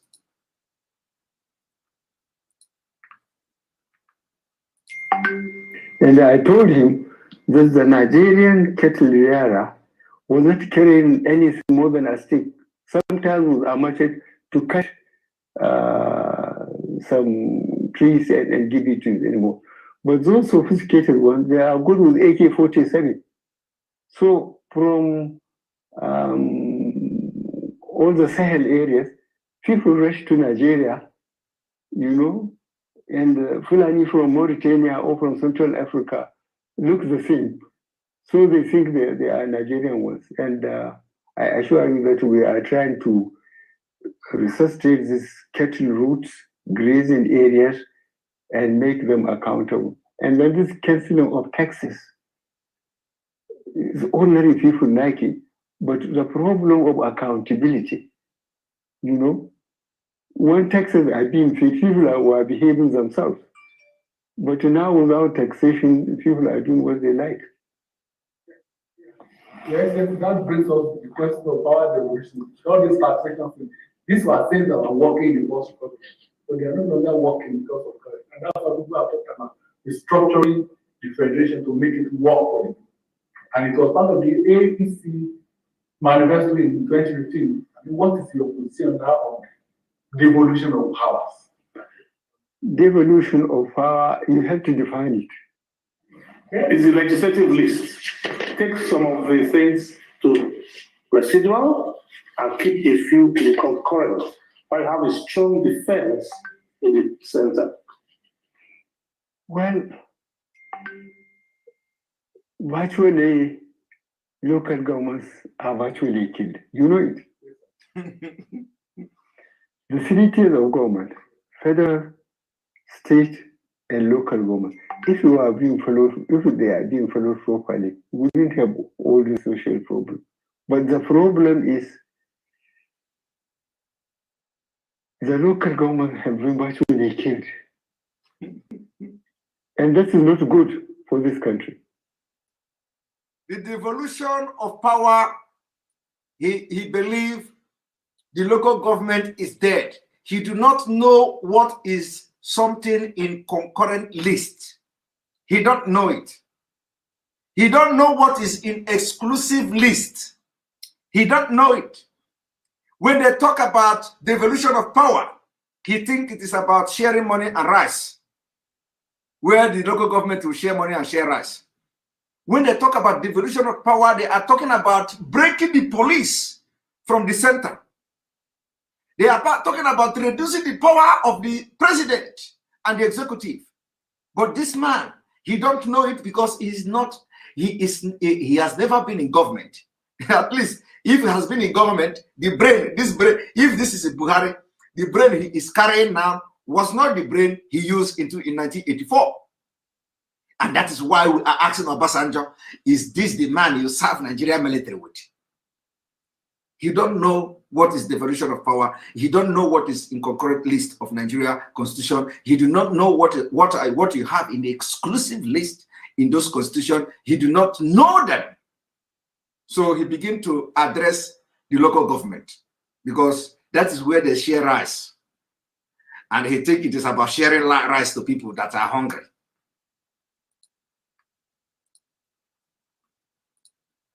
It's not good for this country because those who became the local government chairman had been compromised. If your local government is, say, entitled or is supposed to receive 300 million, for rice, a letter will be prepared for you to sign that you have received 300 million, yes, and you are given only 100 million. For rice now. You see, money. So how can we reduce the powers of governors and give more powers to local governments? Now, you see, they shift the question. You see these journalists, very corrupt people. Very corrupt people. Instead of them to change the question to how do we shift the power of the president to governor and then shift the governor to local government. They didn't ask that. They went straight to how do we shift the power of the governor to the local government. Now watch.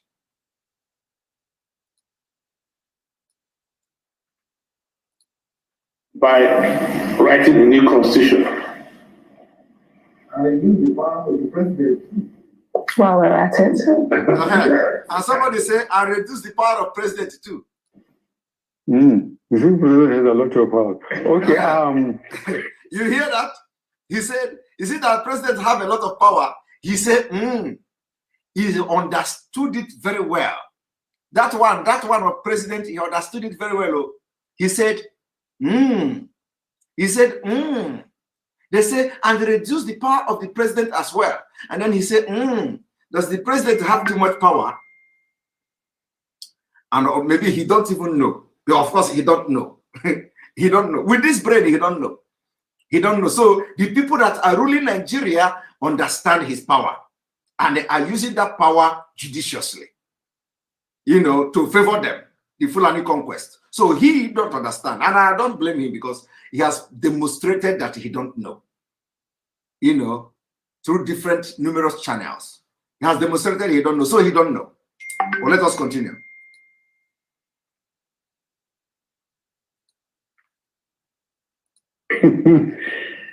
I think this question of accountability is very important. Spending too much.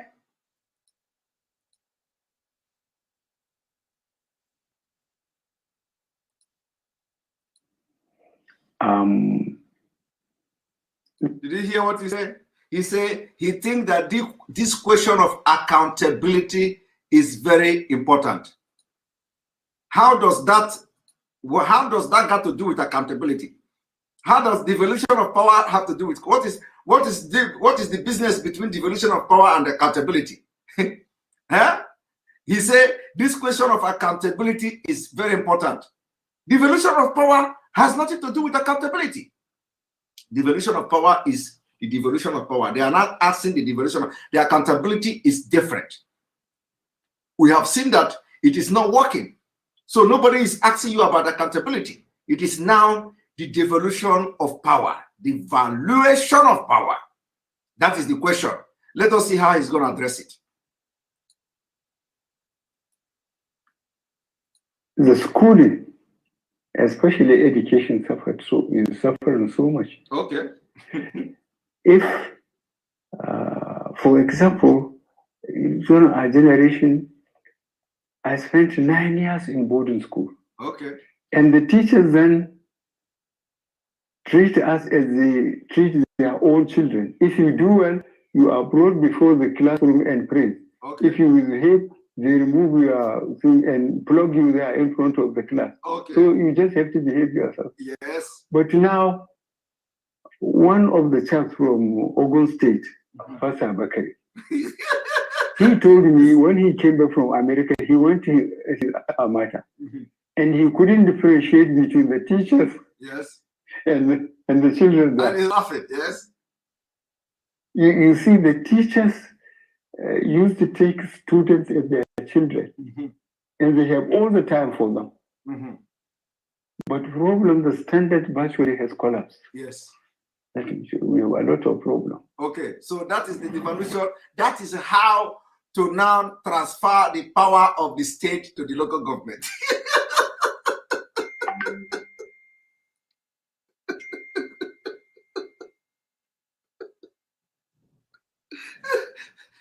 The question was, how do you now, you know, he himself say the local government is the problem. He himself say, oh, we have problem in the local government. The local government is being neglected. When you send 500 million to governor, to the state, the governor, instead of giving the local government 500 million, they will give them 100 million. You see, there is no money. Now they ask him, how do you now move power to devaluate the power of the state so that local government will be autonomy? We went to school, primary school. You will, if you do something, they will bring your clock down, they will flog you in front of class. And somebody, a Yoruba man come from America, he begin to talk about story about school where we were in our own, and at the end of the day, he kept quiet. His own is that I have addressed the question, how can we devaluate the state government power and give local government autonomy? Is by bringing a student and stripping him naked and flog him in the class.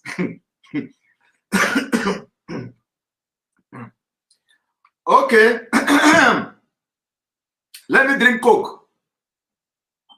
I think my voice is cracking. Let me drink Coke.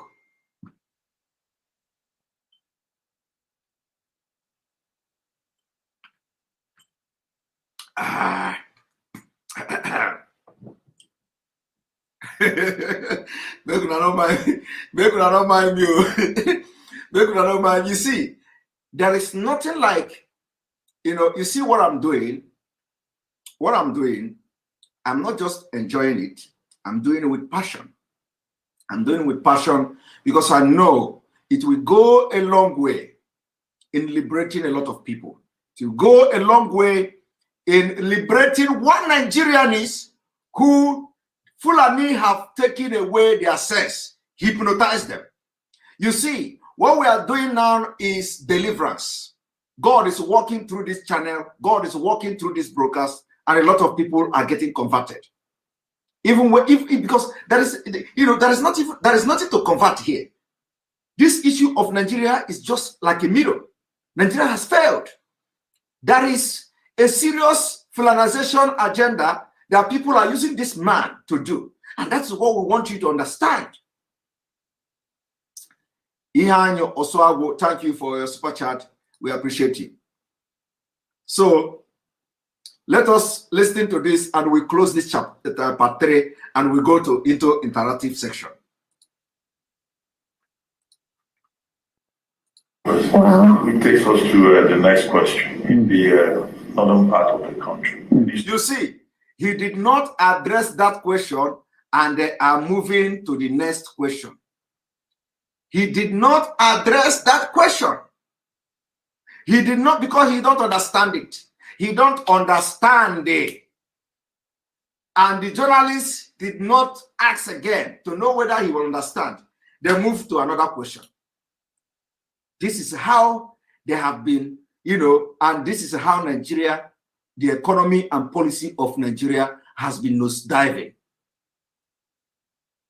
He agreed that he's part of the Fulanis that are killing you, and he is not denying it. And he can never deny it. And somebody will still wake up and say, oh, Biafra, Nigeria, Sai Baba, Nigeria. Look at what is your look at a nomadic man that ordinarily cannot be a village, cannot be, looking for, the gate man of toilet in village. Even people in village is better than this man. This man, they brought him and they present him, and the people that are making decisions for Nigeria are different. Wearing mask. And you people cannot see it. That is for us. That is for us that say, he wear mask.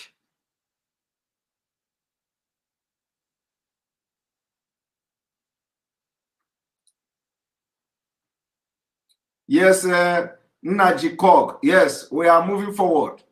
We have 2,000 viewers. Yes, we are moving forward. That's the way it should be. Everybody must, because a lot of people need to be watching this program. So you have a duty. If you are watching through the Enter Biafra channel 1, copy the link and share to your friends. Let them join us. I believe that's what people are doing. People are sharing it, and that's why you are seeing people joining. So you share it, and there are people who are not showing here. We have probably more than this number of people because this is just on YouTube. So those watching from Enter Biafra is not showing here. So this is only on YouTube. The number of people here you see is only on YouTube. The numbers on Enter Biafra, you are not seeing it there. So I believe we may have up to 4,000 viewers at this point. And that's the way it should be. So now, I am going to open the line for everybody to come. This is part 3. Tomorrow, we are going to part 4 of Unmasking the Man in Asorok. Until we finish this video with Arise TV, then we will dive into a different thing. You see, we can never give them the opportunity to rest. They must tell us. They must tell us who is the man in Asorok, and if he is actually Buhari, why is he a president? Because the doctor in the United Kingdom must have pronounced him unfit to hold public office. So we need to have the doctor report. That is to those who say he's Buhari. So I am coming from 2 different perspectives. I am a middleman. I am in the part of those who say he's dead. I am also in part of those who say he is alive. So if he's alive, we need his doctor report. Let us see what the report say. Alenora Okoro, you have come again. I see when you say, I have arrived or I have landed. Thank you for your super chat again. He plays the journalist well, or he will mumble something like a bee, then goes into tales by moonlight. By moonlight, exactly. And then the journalists, like I said yesterday, they have signed some kind of agreement, so they will not grind him with questions. And then the next thing is that they will say, let us go to the next question, because he has not addressed no single question here. They are going from that question to another question. On this note, the line is open.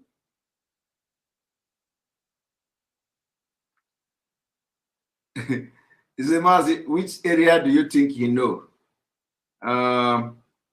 Wait, what is the question?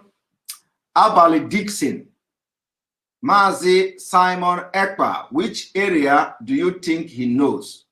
I don't understand the question. If you can ask the question very well, if I see your comment again, I will address it. I do not understand the question here. But anyway, that is by the way. All right. And for those of you watching me now on Sunday, 25th, we are hosting IPOB Women USA on this platform. Unfortunately, we cannot post on Facebook because they have restricted us from posting on Facebook. But let me bring it into the screen. So those of you watching me, do not miss this particular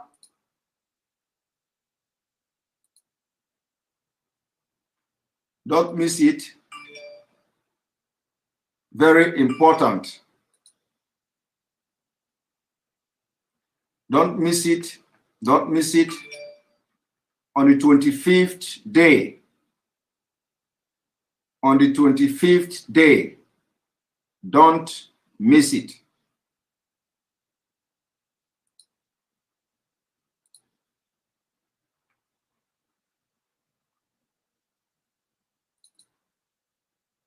Here we go.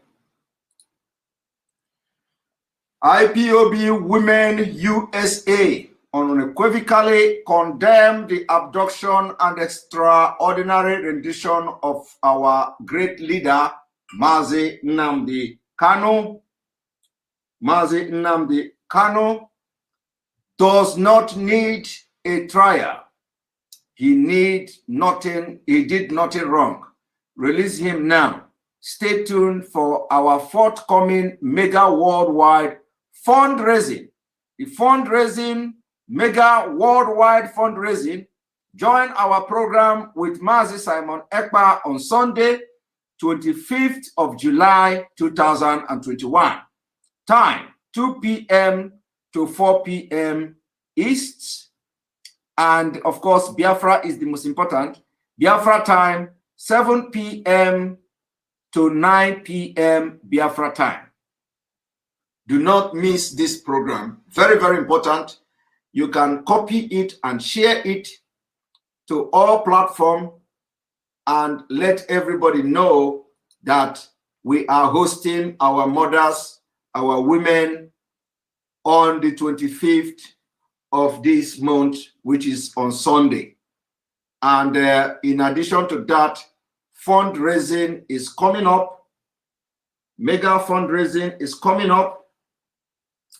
And we will also have the fundraising also coming from where is the, I have to post that when I have the information. The information is coming. I'm going to post that later on. So do not miss it. Do not miss it. Very, very, very important. We have fundraising coming from one of the U.S.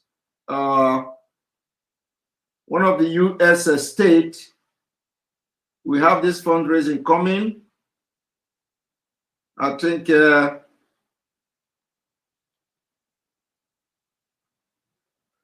will be able to post the flyer when I have it. I was thinking I have it here, but I can't find it. So the fundraising is coming. We'll be part of it, and Oscar is asking where is Buhari's wife. The wife ran away because she's tired of staying with a stranger. She's tired of staying with a stranger, so she ran away. That's just it. She's tired of staying with stranger, so therefore she ran away. Oscar. All right. Join the conversation. And please, anybody talking must talk with 1 minute so that it will contain, every person coming here. Very, very important. Here we go. Click on the link and join. And it is advisable if you have not watched from Enter Biafra, go and watch from there. Very, very important. I will continue to say it. We need to build the platform. Here we go. Click on the link and join the conversation on what we have watched today. Alan Onyema have not solved any problem. What he does is for his own selfish interest. He has actually contributed to the predicament of Nigeria today by always going to offer people something without solving the problem while they're agitating. And that has now brought Nigeria into this current state.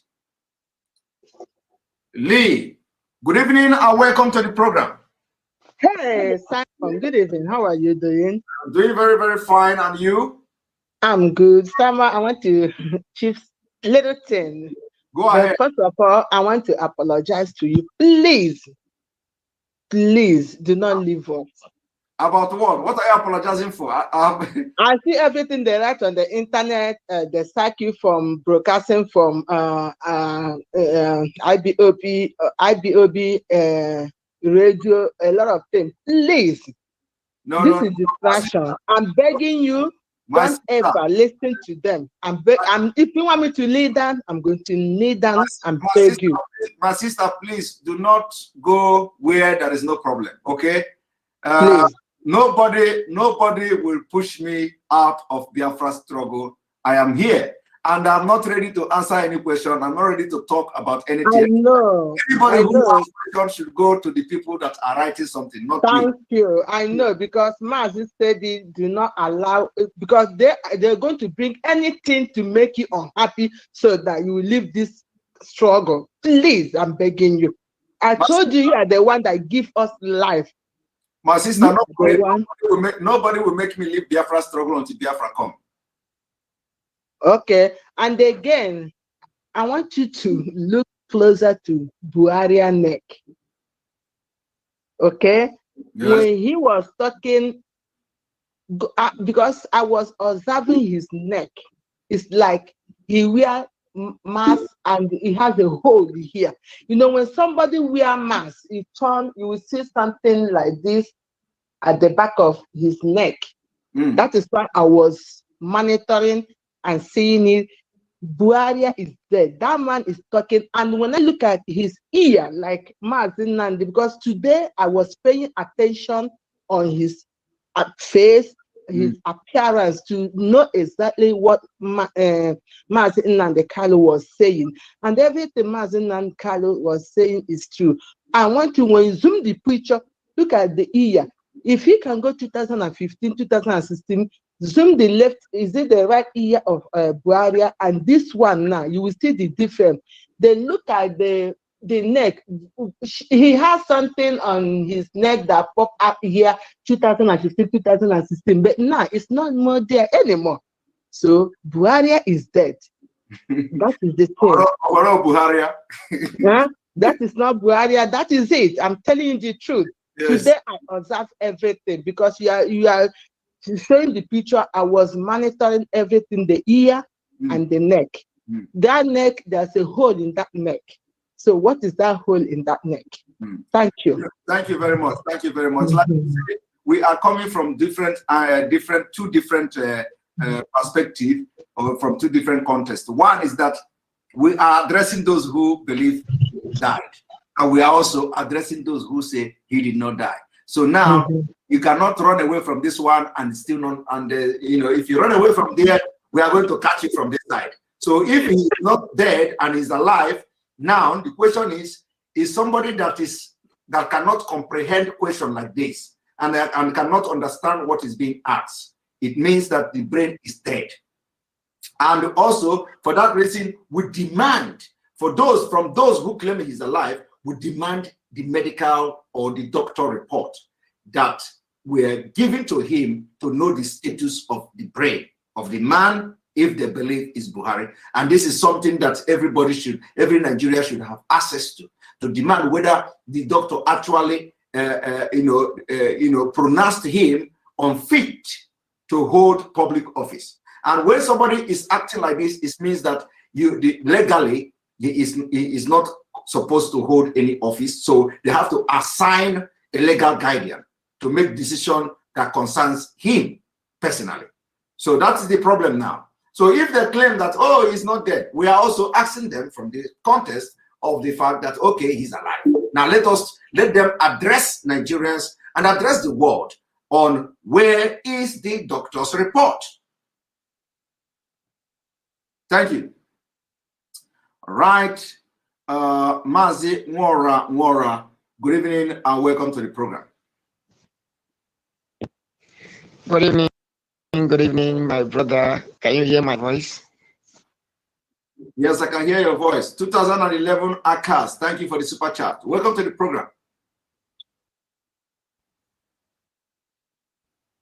All right, you, my brother. I am happy to be here. I thank you for the wonderful work you're doing for us.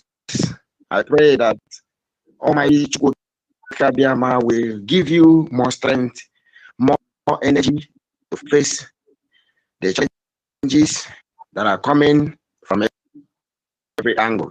Amen. I have so many things to say, just some things out here. Number one thing is that my sister has your line is cracking. Whatever. MAZI Nwora, your line is cracking. Your line is not good. We cannot hear you. Can you check your internet and come back? And the room is full. People should know that the room is full. And so just continue to try. And when there is space, it will allow you to enter. Chichi, good evening from here. Welcome to the program.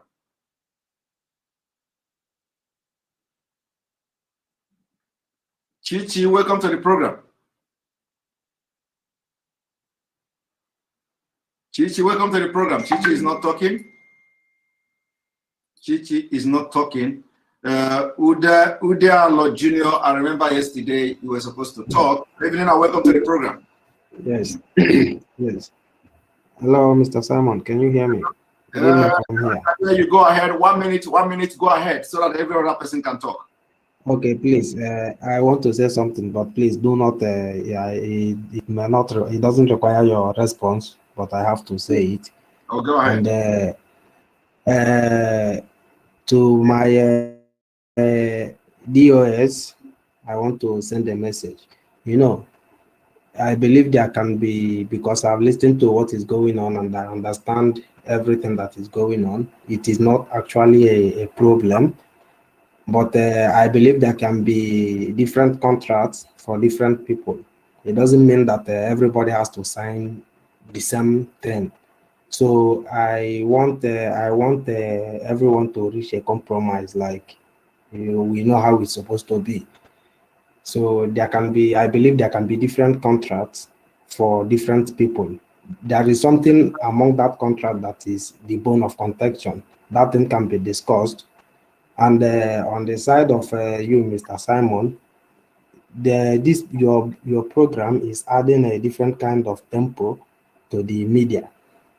war, but that thing is incomplete without being on Radio Biafra, because we want it to be on the FM so that people back home, this tempo need to be added to Radio Biafra also.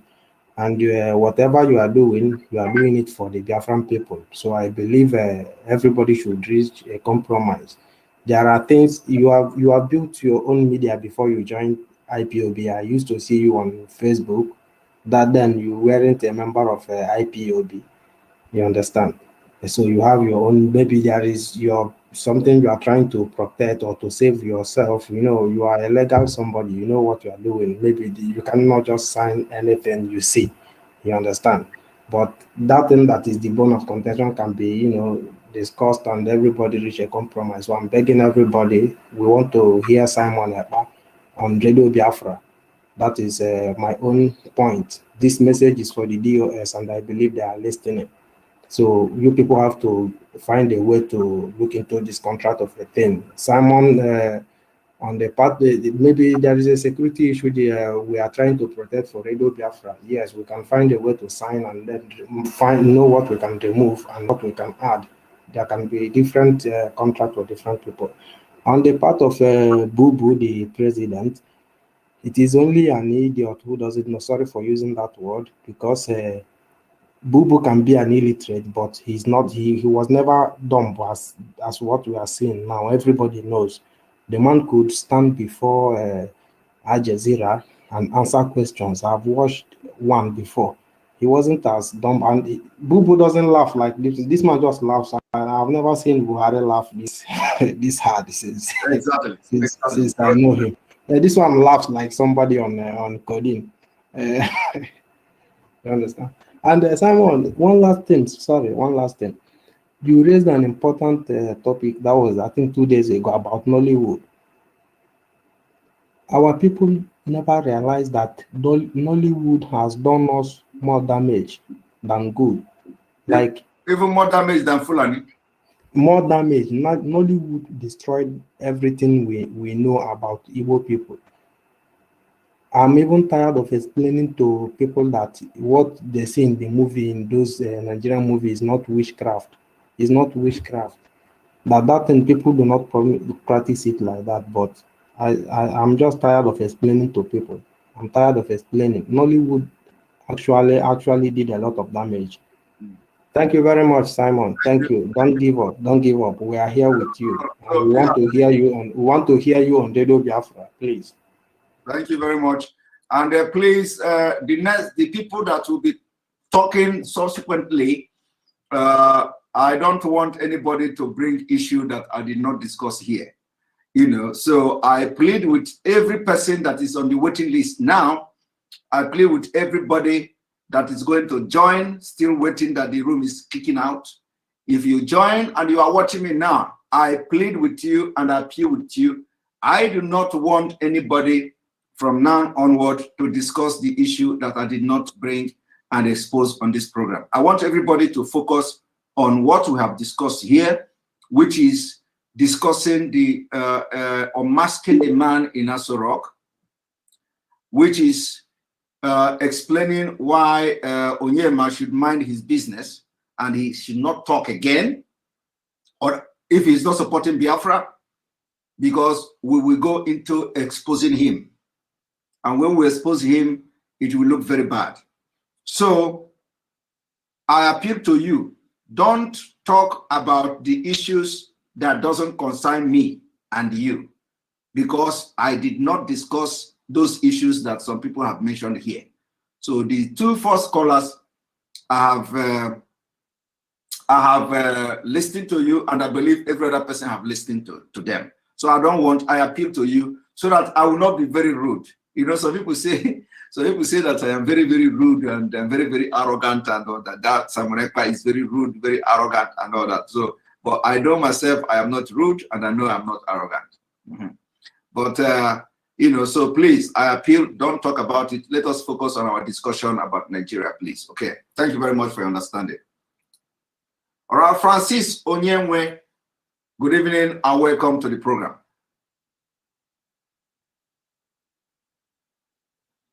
Francis, good evening and welcome to the program. All right, Francis is not talking. Chinyere Apo, good evening and welcome to the program. Chinyere, we cannot hear you.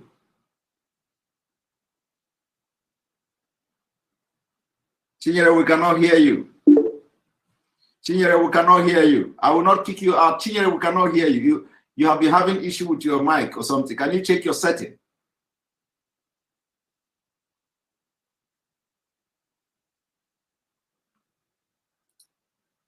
Can you check your setting?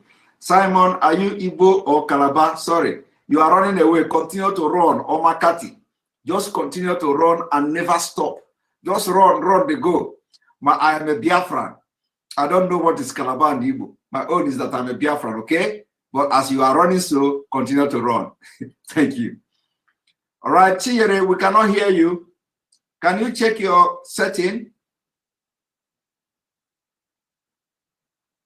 Unmute yourself.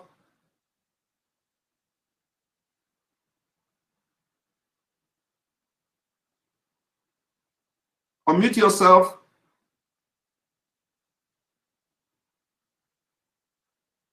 I know that you are talking. I can see your distance moving, but I cannot hear you. I cannot hear you. So please check your distance and come back, Chinyere Apo, please. All right, MAZI, Anwangu, welcome to the program. Yeah, blessed good evening, my brother. Good evening. I hope you can hear me very well. I can hear you very loud and clear. Thank you so much. Thank you so much, my brother. Yeah, and I wanted also to touch about what you just corrected about people not trying to diverge into the issues that you didn't bring up while you are broadcasting. Thank you so much for pointing it out. And this evening, I also tried to direct some people on Twitter who were asking when you are coming online and where they can get you and all the rest of the questions. Thank you for going back to the questions and making it clear. One thing I want to say is that I can't even imagine how you understand what Buhari, what the impostor Buhari is saying, because I tried to listen to it 1,000 times, but I get nothing out of it. So, but it's quite funny that you understand what he's saying, and some other people also try to with the First Republic. What he said with the First Republic, I tried. I listened to it 1,000 times, but I couldn't get nothing. Yeah, what I'm trying to say is that keep on doing the good work you're doing. We are solidly behind you. We in Germany, we are solidly behind you. And there is something that we say that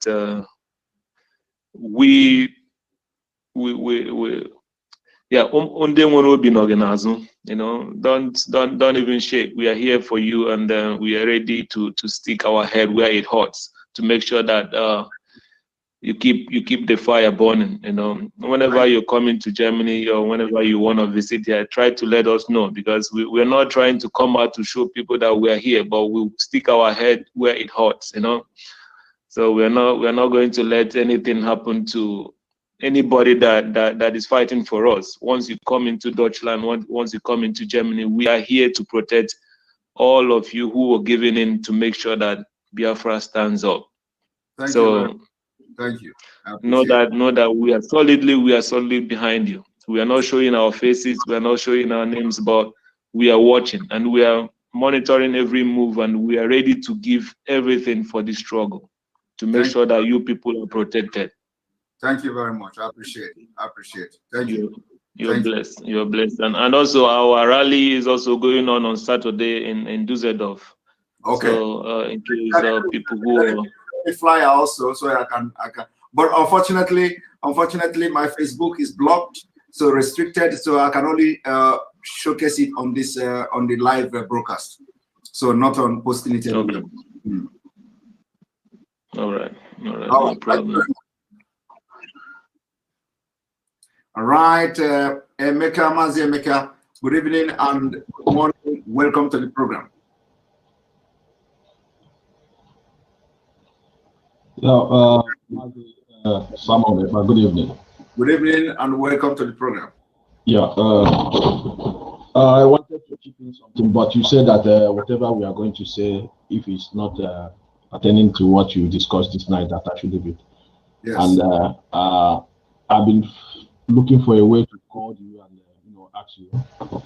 MAZI and the KANU said that whatever that will give us Biafra, if you think that you can do it, you can step out from IPOB and do it. So I don't know how to reach you because maybe I will send you a message on Facebook. Okay. All right. Okay. But beside that, I want to encourage you for what you are doing. You are doing a very marvelous job. Don't be deterred with any side effect or anything. Just move on. Thank you. You are. I've been a very big fan to you. Thank you. Thank you for all your job. Thank you very much.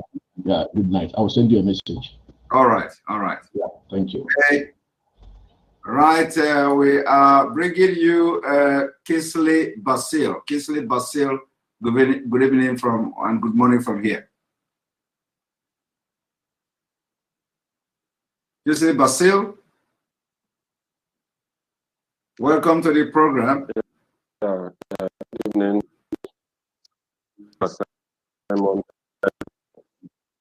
Yeah, can you hear me? Yes, I can hear you. Good evening. Can you hear me? I can hear you loud. I can hear you loud and clear. I can hear you loud and clear. Go ahead. So good evening, MAZI. Okay. Okay. Good evening, MAZI. Okay. I want to first appreciate your efforts towards the action of Biafra. Now to the points that was raised today concerning Oyema. I think we can't hear you again. We lost the maker. Abraham, good evening and welcome to the program. Abraham, good evening and welcome to the program.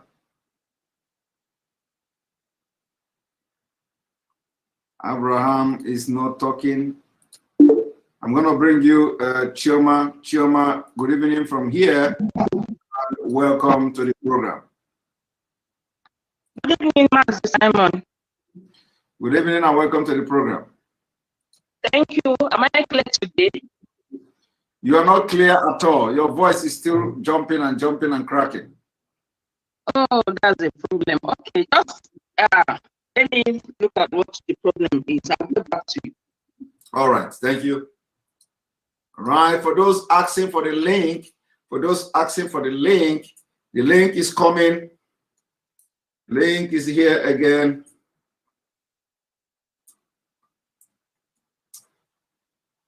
That's the link.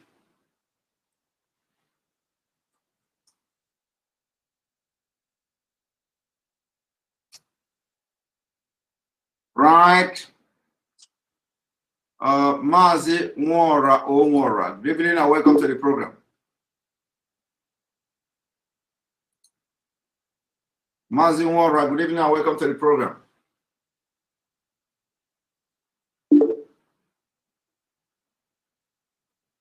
I have the video of the man that disgraced the Falcon in train. I have it.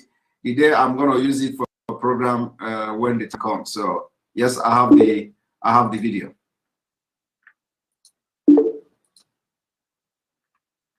Mora, can you talk? You're not talking. Probably your mic is not working.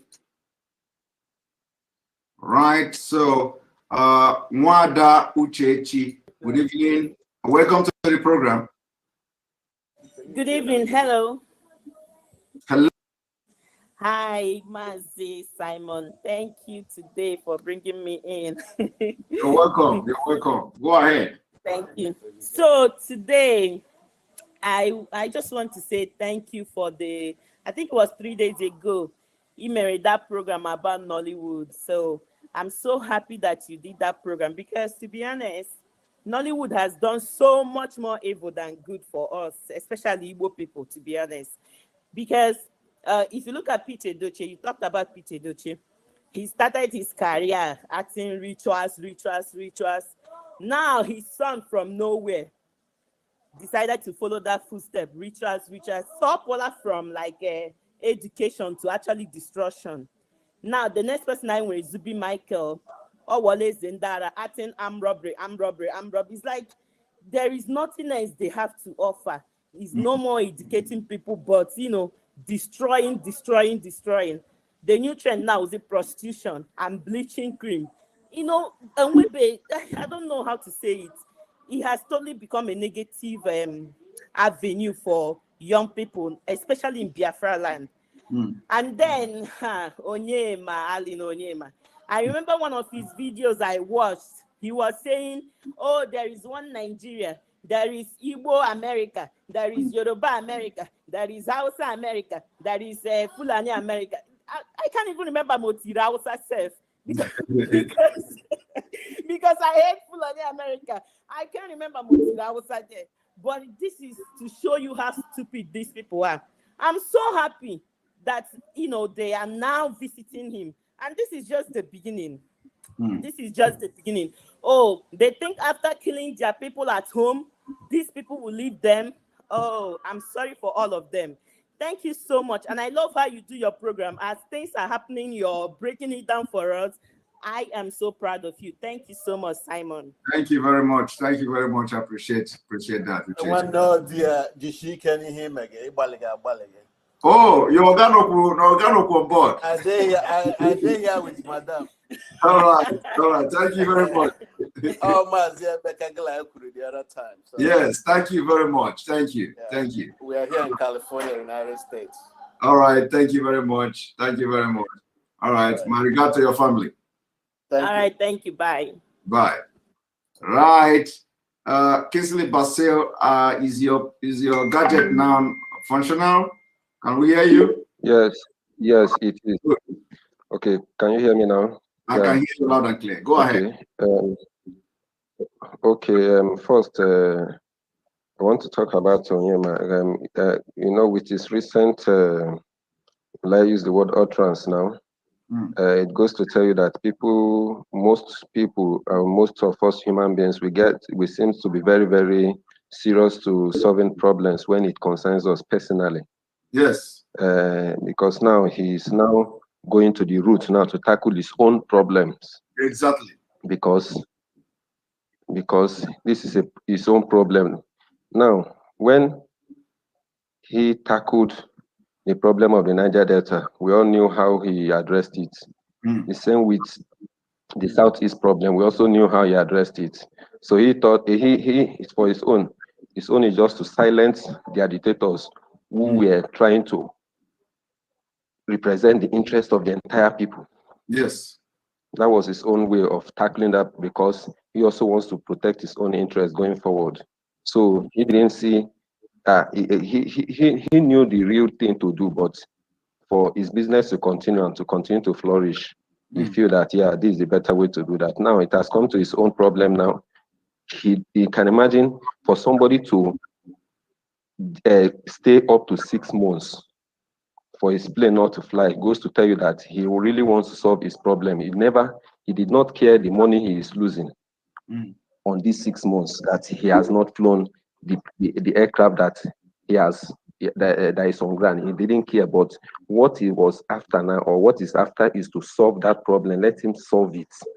So, and this is what we expect from most of our elites, and they are not doing it. This is what we expect from a lot of them, but they are not doing it. Now, because it has come to his own problem, now he wants to address his own problem from the roots. Now he's calling on the National Assembly. We all know, he knows that whatever custom is charging him is not in the law. Yes. But some other shoddy businessmen, they want to let me continue. After all, it's Nigeria. But he said, no, let me solve this problem so that this does not continue. Yes. So it shows that we are very, very selfish in this country. That is what it shows, that we are very, very selfish. That is, by the way, now to the exposition of Buhari, of course, except is the person who is very dumb that does not really know that Buhari is long gone. For me, I have always maintained my stand on that since our leader has exposed that Buhari is long gone since 2017. I've always maintained that, and every video they come up with, I have even joined in analyzing those videos, because I know that all of them are just make-up videos, just to from time to time make us believe that this man is alive. But we all know very well that, or I know, maybe not everybody, but I personally know that he is not alive. Can imagine the entire period of last year that every world president were from time to time addressing people on the issue of COVID-19. How many times did your president, or they showed us, it was just about a 20 minutes video for a whole year. For a whole year, 20 minutes video that was copy and paste whatever, just to make us believe that yes. But other world presidents, almost on a daily or weekly basis, they were coming to address and give us updates on what is happening. But our so-called presidents never did that. And look at also the Hajj. Normally, if it were to be that Buhari was alive, of course, this Hajj, he would have attended this whatever.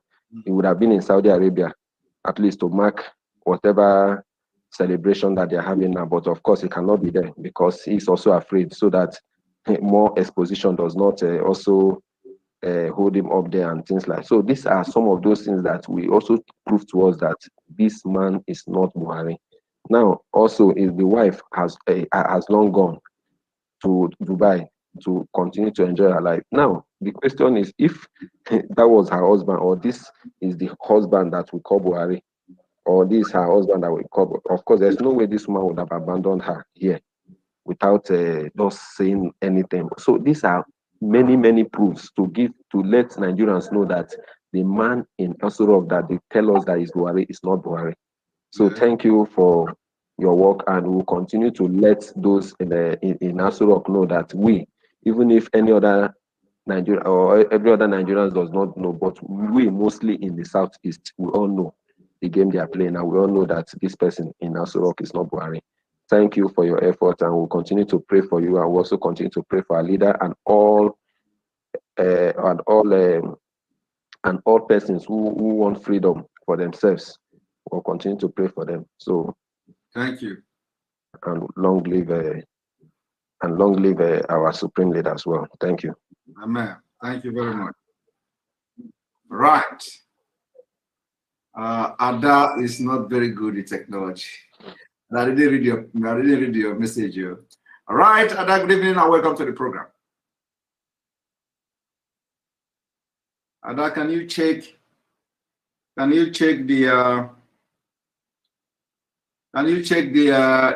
to mute yourself?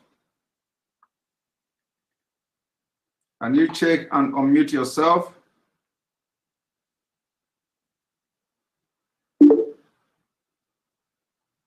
Can you check and unmute yourself? Can you check and unmute yourself?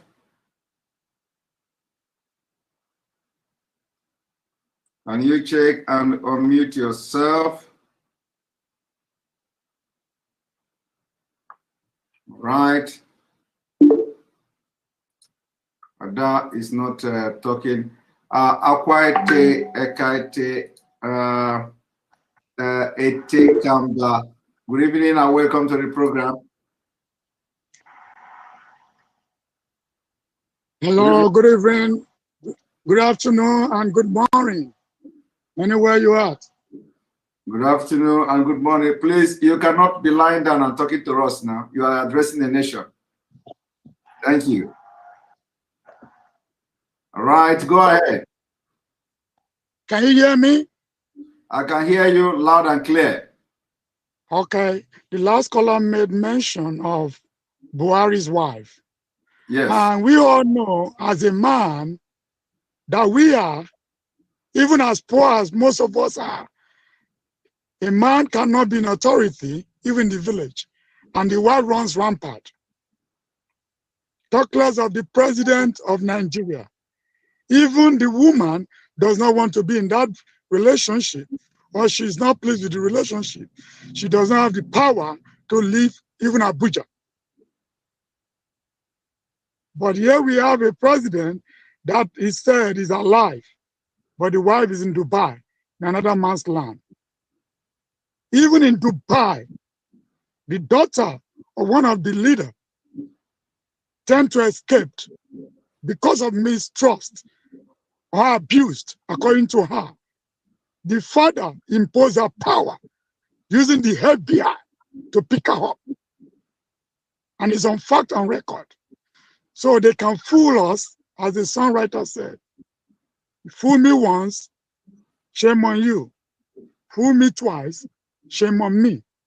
The wife, if the FBI or Interpol can go to Dubai and pick Hush Puppy, wherever the wife of Buhari and their family, they should come out on oath and sign and say, is this your father? If they declare lies, they go to jail. It's a sensitive position.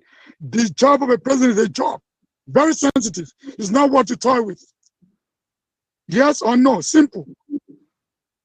I cannot have a father and the whole country is messed up. And I'm outside, and because of any nonsense, I cannot voice out. Is this your father? Yes or no? Is this your husband? Yes or no? They are the one to tell us. Simple. If it is lie and verify, then they go to jail. If it is not, then they take it from there. It's simple. Okay, it has never happened before. In Nigeria, a wife leaves the country and is living in Sri Lanka or India or Jamaica or anywhere. It's not done. So if Nigerian government can pick up our leader, MAZI NNAMDI from Kenya, kidnapping, if they have the right, the power to mess around with Sunday Igboho in Benin Republic, why not go and say, hey, why can't the president say, my wife, what are you doing outside? Come back home. I'm not going to mistreat you. Okay? Let us see. When the wife is outside and the president is alive, that's a taboo. It is a no-no. So that is it, MAZI NNAMDI, Simon Ekpa. Sorry for using the name wrongly. It's MAZI Simon Ekpa. Thank you. Ekpa or Ekpa, whichever version. Ekpa. Yes. Ekpa. Okay. Okay, I know the meaning now. Ekpa. Ekpa means stomach. Thank you. Thank you very much. Yeah. Depending on your language. No, the family. Depending on your dialect. Depending on your dialect. So what does it mean? So what does it mean in your language? Sorry? What does it mean in your own language? It means a great lion. Man with a lion. Okay, yeah. God bless you. It's better to say it in your language. Yeah. Thank you very much. Because this thing is something we need to look at. I have a father, he's late. I can tell. Because I buried him. I know everything. There are certain secrets that their family are causing millions of lives to die. This is not is the emperor. No, but it's a job. A president is a job. If it's a company, he can never qualify to be a CEO. Talk less of a good man. Talk less, he needs a job. Thank you very much. Thank you very much. Please, just listen to him. Thank you. All right, thank you. All right, Chika, good evening from here. Good evening, Simon. Can you hear me? Our own Chika, we can hear you. Your voice is always very clear and loud. So go ahead. Thank you, Simon. It is a pleasure to have you again. Thank you. Simon, I'm going to start with Onyema that you did mention.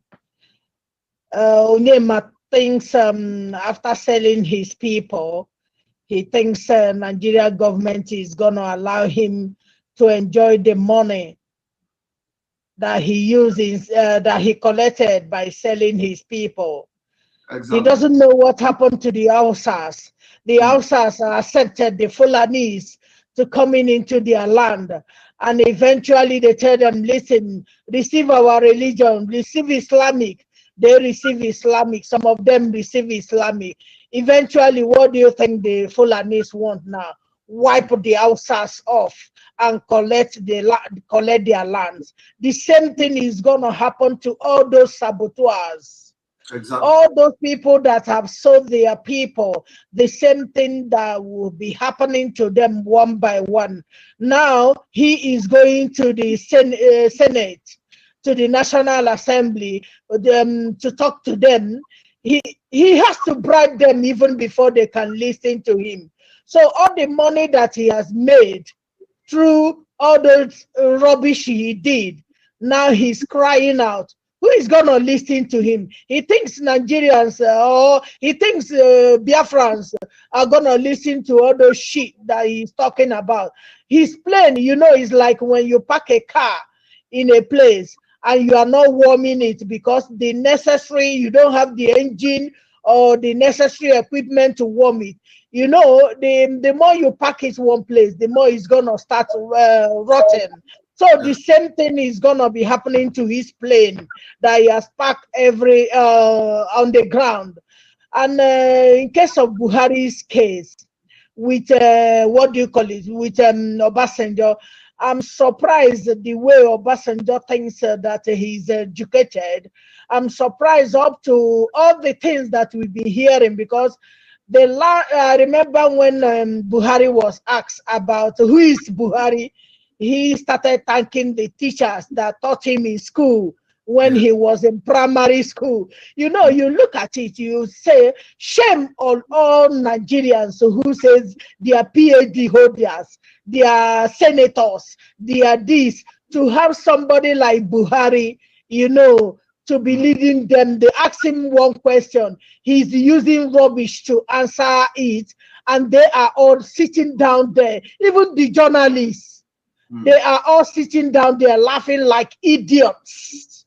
You know, they think they can hold 200,000 people in ransom. They can hold it up to 2023. But come 2023, something must happen or everybody perish. Thank you, Simon. Continue your good work. Continue your good work. Don't listen to what that person is saying. That person is saying, Simon. I was born and brought up in Lagos. Biafra spirit caught up with me. Even sometimes I'm wandering in my house. I said, but actually, I don't have anything to do with, I am an Igbo. My parents are Igbo. I was born and brought up in Lagos. Sometimes I say, well, what has come over me?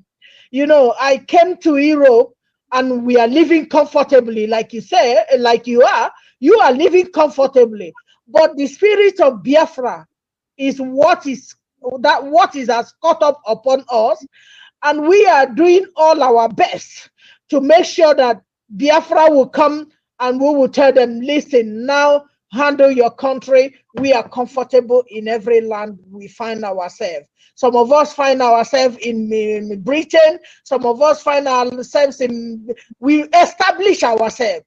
We are no longer going to go hungry. But what we are fighting for is to fight for the less privilege in Biafra land. And when you see the Igbos selling themselves, selling their brethren, you say shame, really shame on them. But it's going to catch up on them very soon. Thank you, Simon. God bless you. Thank you. Bless you too. All right. And we have our brother, is it Abu Cheese Oil? Which is oil. Thank you for that super chat, which is asking Mr. MAZI Ekpa, the North is up to a big cover-up. Do we have a politician that could bring up Mr. President incapacitation if he's not dead? Also, could the journalist ask him questions in his native tongue? Yes, these are the conditions that our leader gave.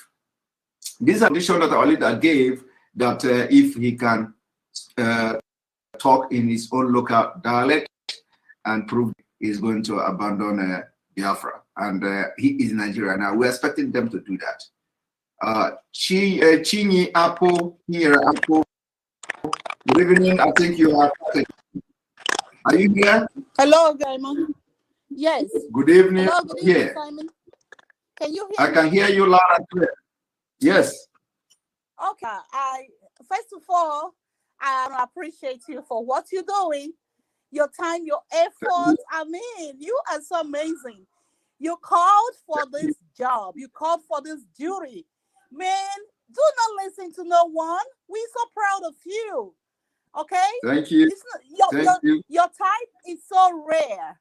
And, thank you for making us laugh today, because after the extraordinary rendition of our supreme leader, it's been so difficult for us to even smile. But today, God sent you for this mission. You made us laugh, and you can see my emojis. I was just cracking up. Thank you so much, Simon. Yeah, Thank you. Made my blood pressure to reduce a little bit today. Yes. Okay. Yes. So let me thank you again for debunking. What's his name? Onyema, right? Yes, Onyema. Yes. The police airline guy. Yeah. Man, who could have thought about what he did, right? Nobody was thinking, towards that area. The analogy you proved it, the details and everything. That is so amazing. Thank you so much. You are so smart. You may not know that you are super smart. And also about the so-called Buhari. Of course, our leader, he is super right. He has always been right? So the problem is with the Nigerians. Those people who call themselves Nigerians, right? They do not reason. And that is why ordinary nomadic are using their brains, to ride them like cows. And it's like, last time when you tweeted about their business, the voodoo they put in the cows, I think that is what is affecting the brains of millions of Nigerians, except us that are core Biafrans, right? So now the question is, which of the Buharis are the so-called journalists, right? Which of the Buharis are they interviewing? Yeah. So this whole thing is so crazy that Buhari is no more, and I would even advise our people to kind of tag him on Twitter, tag these people on Twitter, tag them on Twitter, and also Onyema. Before this program, I tried to look for him on Twitter to tag him today, but I'm going to try again. I tried something to tag him. He's not on Twitter. I didn't see it. I know that last month I tagged him for something, which you debunked. I tagged him and challenged him. He probably deleted his Twitter handle because that's what they do. Some of these governors, like Ifeanyi Ugwuanyi, they did the same thing. Once you challenge them on Twitter, they just delete the account, right? So, I mean, we got to keep on keeping on. Thank you so much. Thank you. Thank you very much. Thank you very much. Bless you, sir. Bless you too. Appreciate. Bless you too. And we're going to bring you Alenora Okoro. You have been going on and off and on and off. And whenever you get to your turn, you go off. So I'm going to bring you in now. Good evening from here, our own Alenora Okoro. Are you there? We can't hear your voice. Can you check your setting?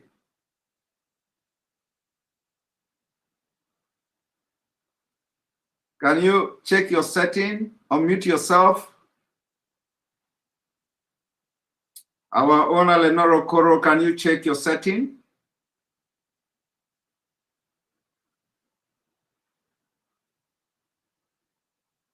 Yeah, I know you can hear me, but we can't hear you. We are not hearing you. All right, you are off again. So hopefully you're gonna come back, check your setting and come back again. Egibwe, welcome to the program. Stella OKK, thank you for your super chat. MAZI Simon, I love how you smile in every situation. Your smile is a lifesaver. We love you. I love you too. Thank you very much for your encouragement. We have to be smiling now. What can we do? You go, are you going to hold me on the ground and you say I should not smile again? I will be smiling. So at least it is free of charge. I'm not paying for it. And I was even told by doctor that smiling is adding to your health. You know, it is, you know, making your head to sparkling your health a little bit. So it is free of charge. So why shouldn't we smile? Thank you very much for that super chat. And again, Ugo Omega, Nigeria will always try to bring you down to nothing once you are not a Fulani man. Biafra freedom is the only hope we have. Thank you very much. That is true. Completely true. I agree with you. All right. Kisile Basil, I believe you've spoken. Kisile Basil, you've spoken on this program, right? No, I have. Sorry. Yeah, so you need to go because other people are waiting. Chisom, good evening and welcome to the program. Yeah, MAZI Ekpa. Welcome to the good morning from here. I hope I'm coming out loud. Yes, but you have 1 minute, so do fast. Okay. Aisha Buhari has said everything. She said there is no man in Nigeria. In the night that they will come and lick the shoes of two people that are holding Nigeria. So this woman has vomited everything. If a woman will be in his husband's house and say there is no man, we know what it means, where we came from. So that woman on my own, I still tip that woman as an honest woman. Till today, I still tip her. So we will not expect her to come out and open everything. Do we know that this woman with a security, the cabals are watching this woman. Any move that this woman made, they will bring her down. Yes. They have given this woman something more than oath to take, so that she will not go beyond where she go. We know where this woman are having problem with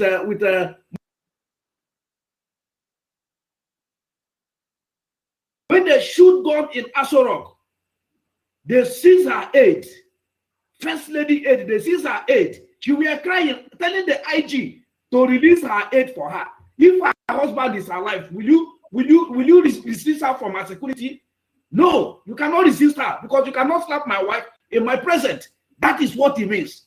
So we should know that this man has gone, and we should not expect much from her family. If we, 2 million Nigerians, will stand up and tell them this man is not there. MAZI Nnamdi Kanu has given all for him to give out Biafra. Don't pay again. Let this man speak Fufuti. Let this man come and speak Mobido, Jampli Dom. Let's hear. That's the language. He should come out and speak it so that we will hear that Fulani. Yes. This man refused to come and tweet.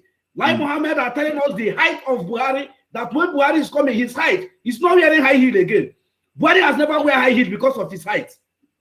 I know when Buhari came to my school, 94, we were singing.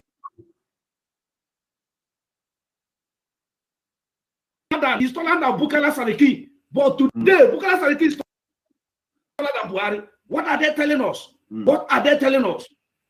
So it's obvious that that man is not there.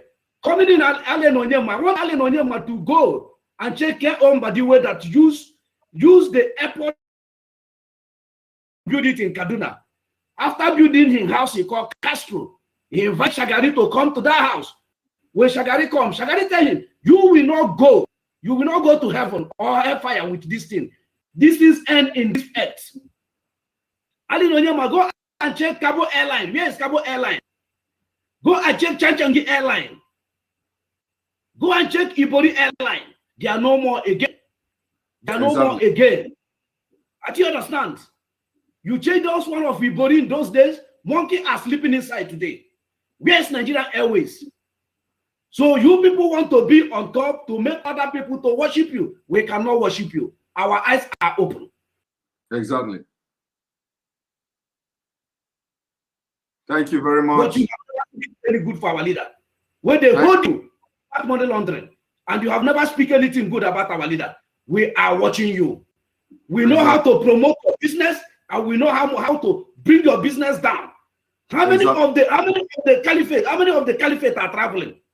They only travel once or 2 times in a year. The lesser Hajj and the bigger Hajj. But we travel every day. Every day.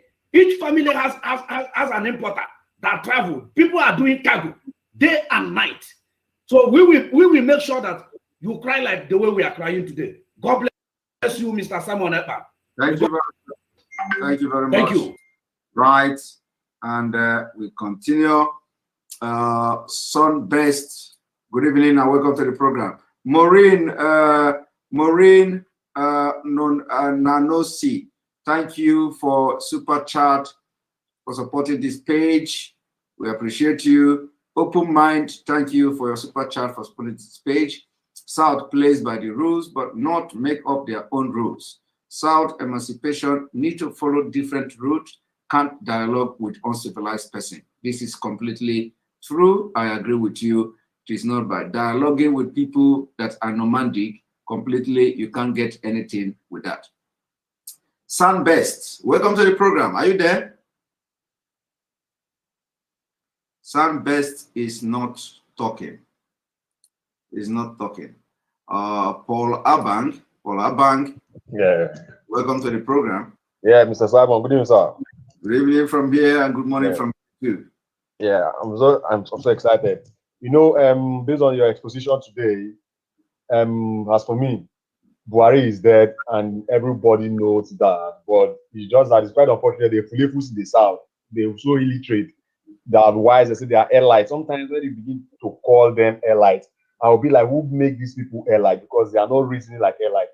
In the other way around, I came to understand that Nigeria, according to the history, how the country came and became together, Nigeria has never been a country. I just see it as a British company managed by the Northern Fulanese Caliphate, and everybody that has opportunity want to come and get his own part of the benefits, just like what Alan Oyema is doing, but not knowing that one day he will still go down because no one have ever rise from the south and remain there forever. Just like when Herofai came out and said, and so Dangote is the richest man. Jimmy told him that because upon all everything I gave to him, he then gave him that kind monopoly, he will be richer than him. So we are just praying that God should just continue us to don't leave this struggle to come to fulfillment. And also, this is when I left Nigeria, that's when my eyes opened. I begin to understand that. When I begin to follow this teaching, my eyes begin to open to know. But most of the time, I will not blame most people that are there because they make the system so difficult for them. They cannot even sit down to think and reason well. So God bless you too much. I say thank you very much from here. Thank you very much for your comment. We appreciate you. This is Dora from Warri, your Warri sister. Good evening from here, Dora.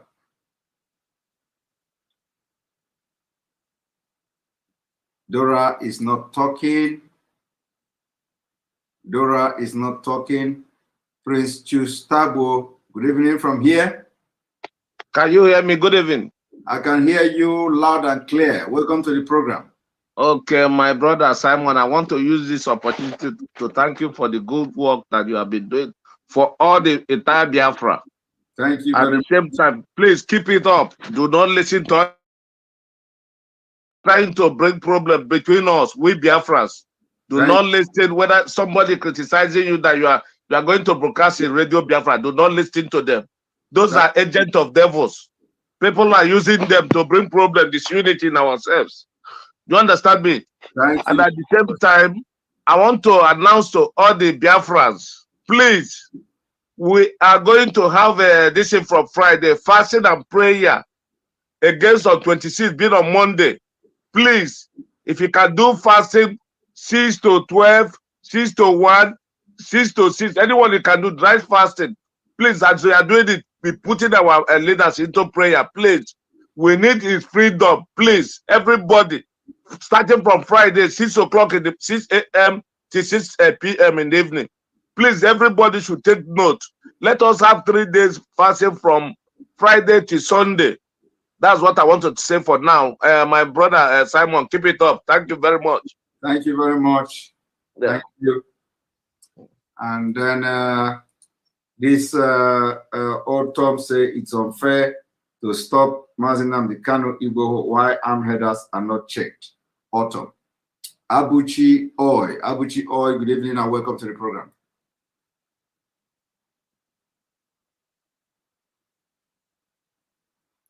Abuchi Oi is not talking, so we're going to bring the broadcast to an end. So thank you very much. This is almost 3 hours or almost over 3 hours of this program, and all of you are here. You are still here. We have about 1,800 watching from YouTube.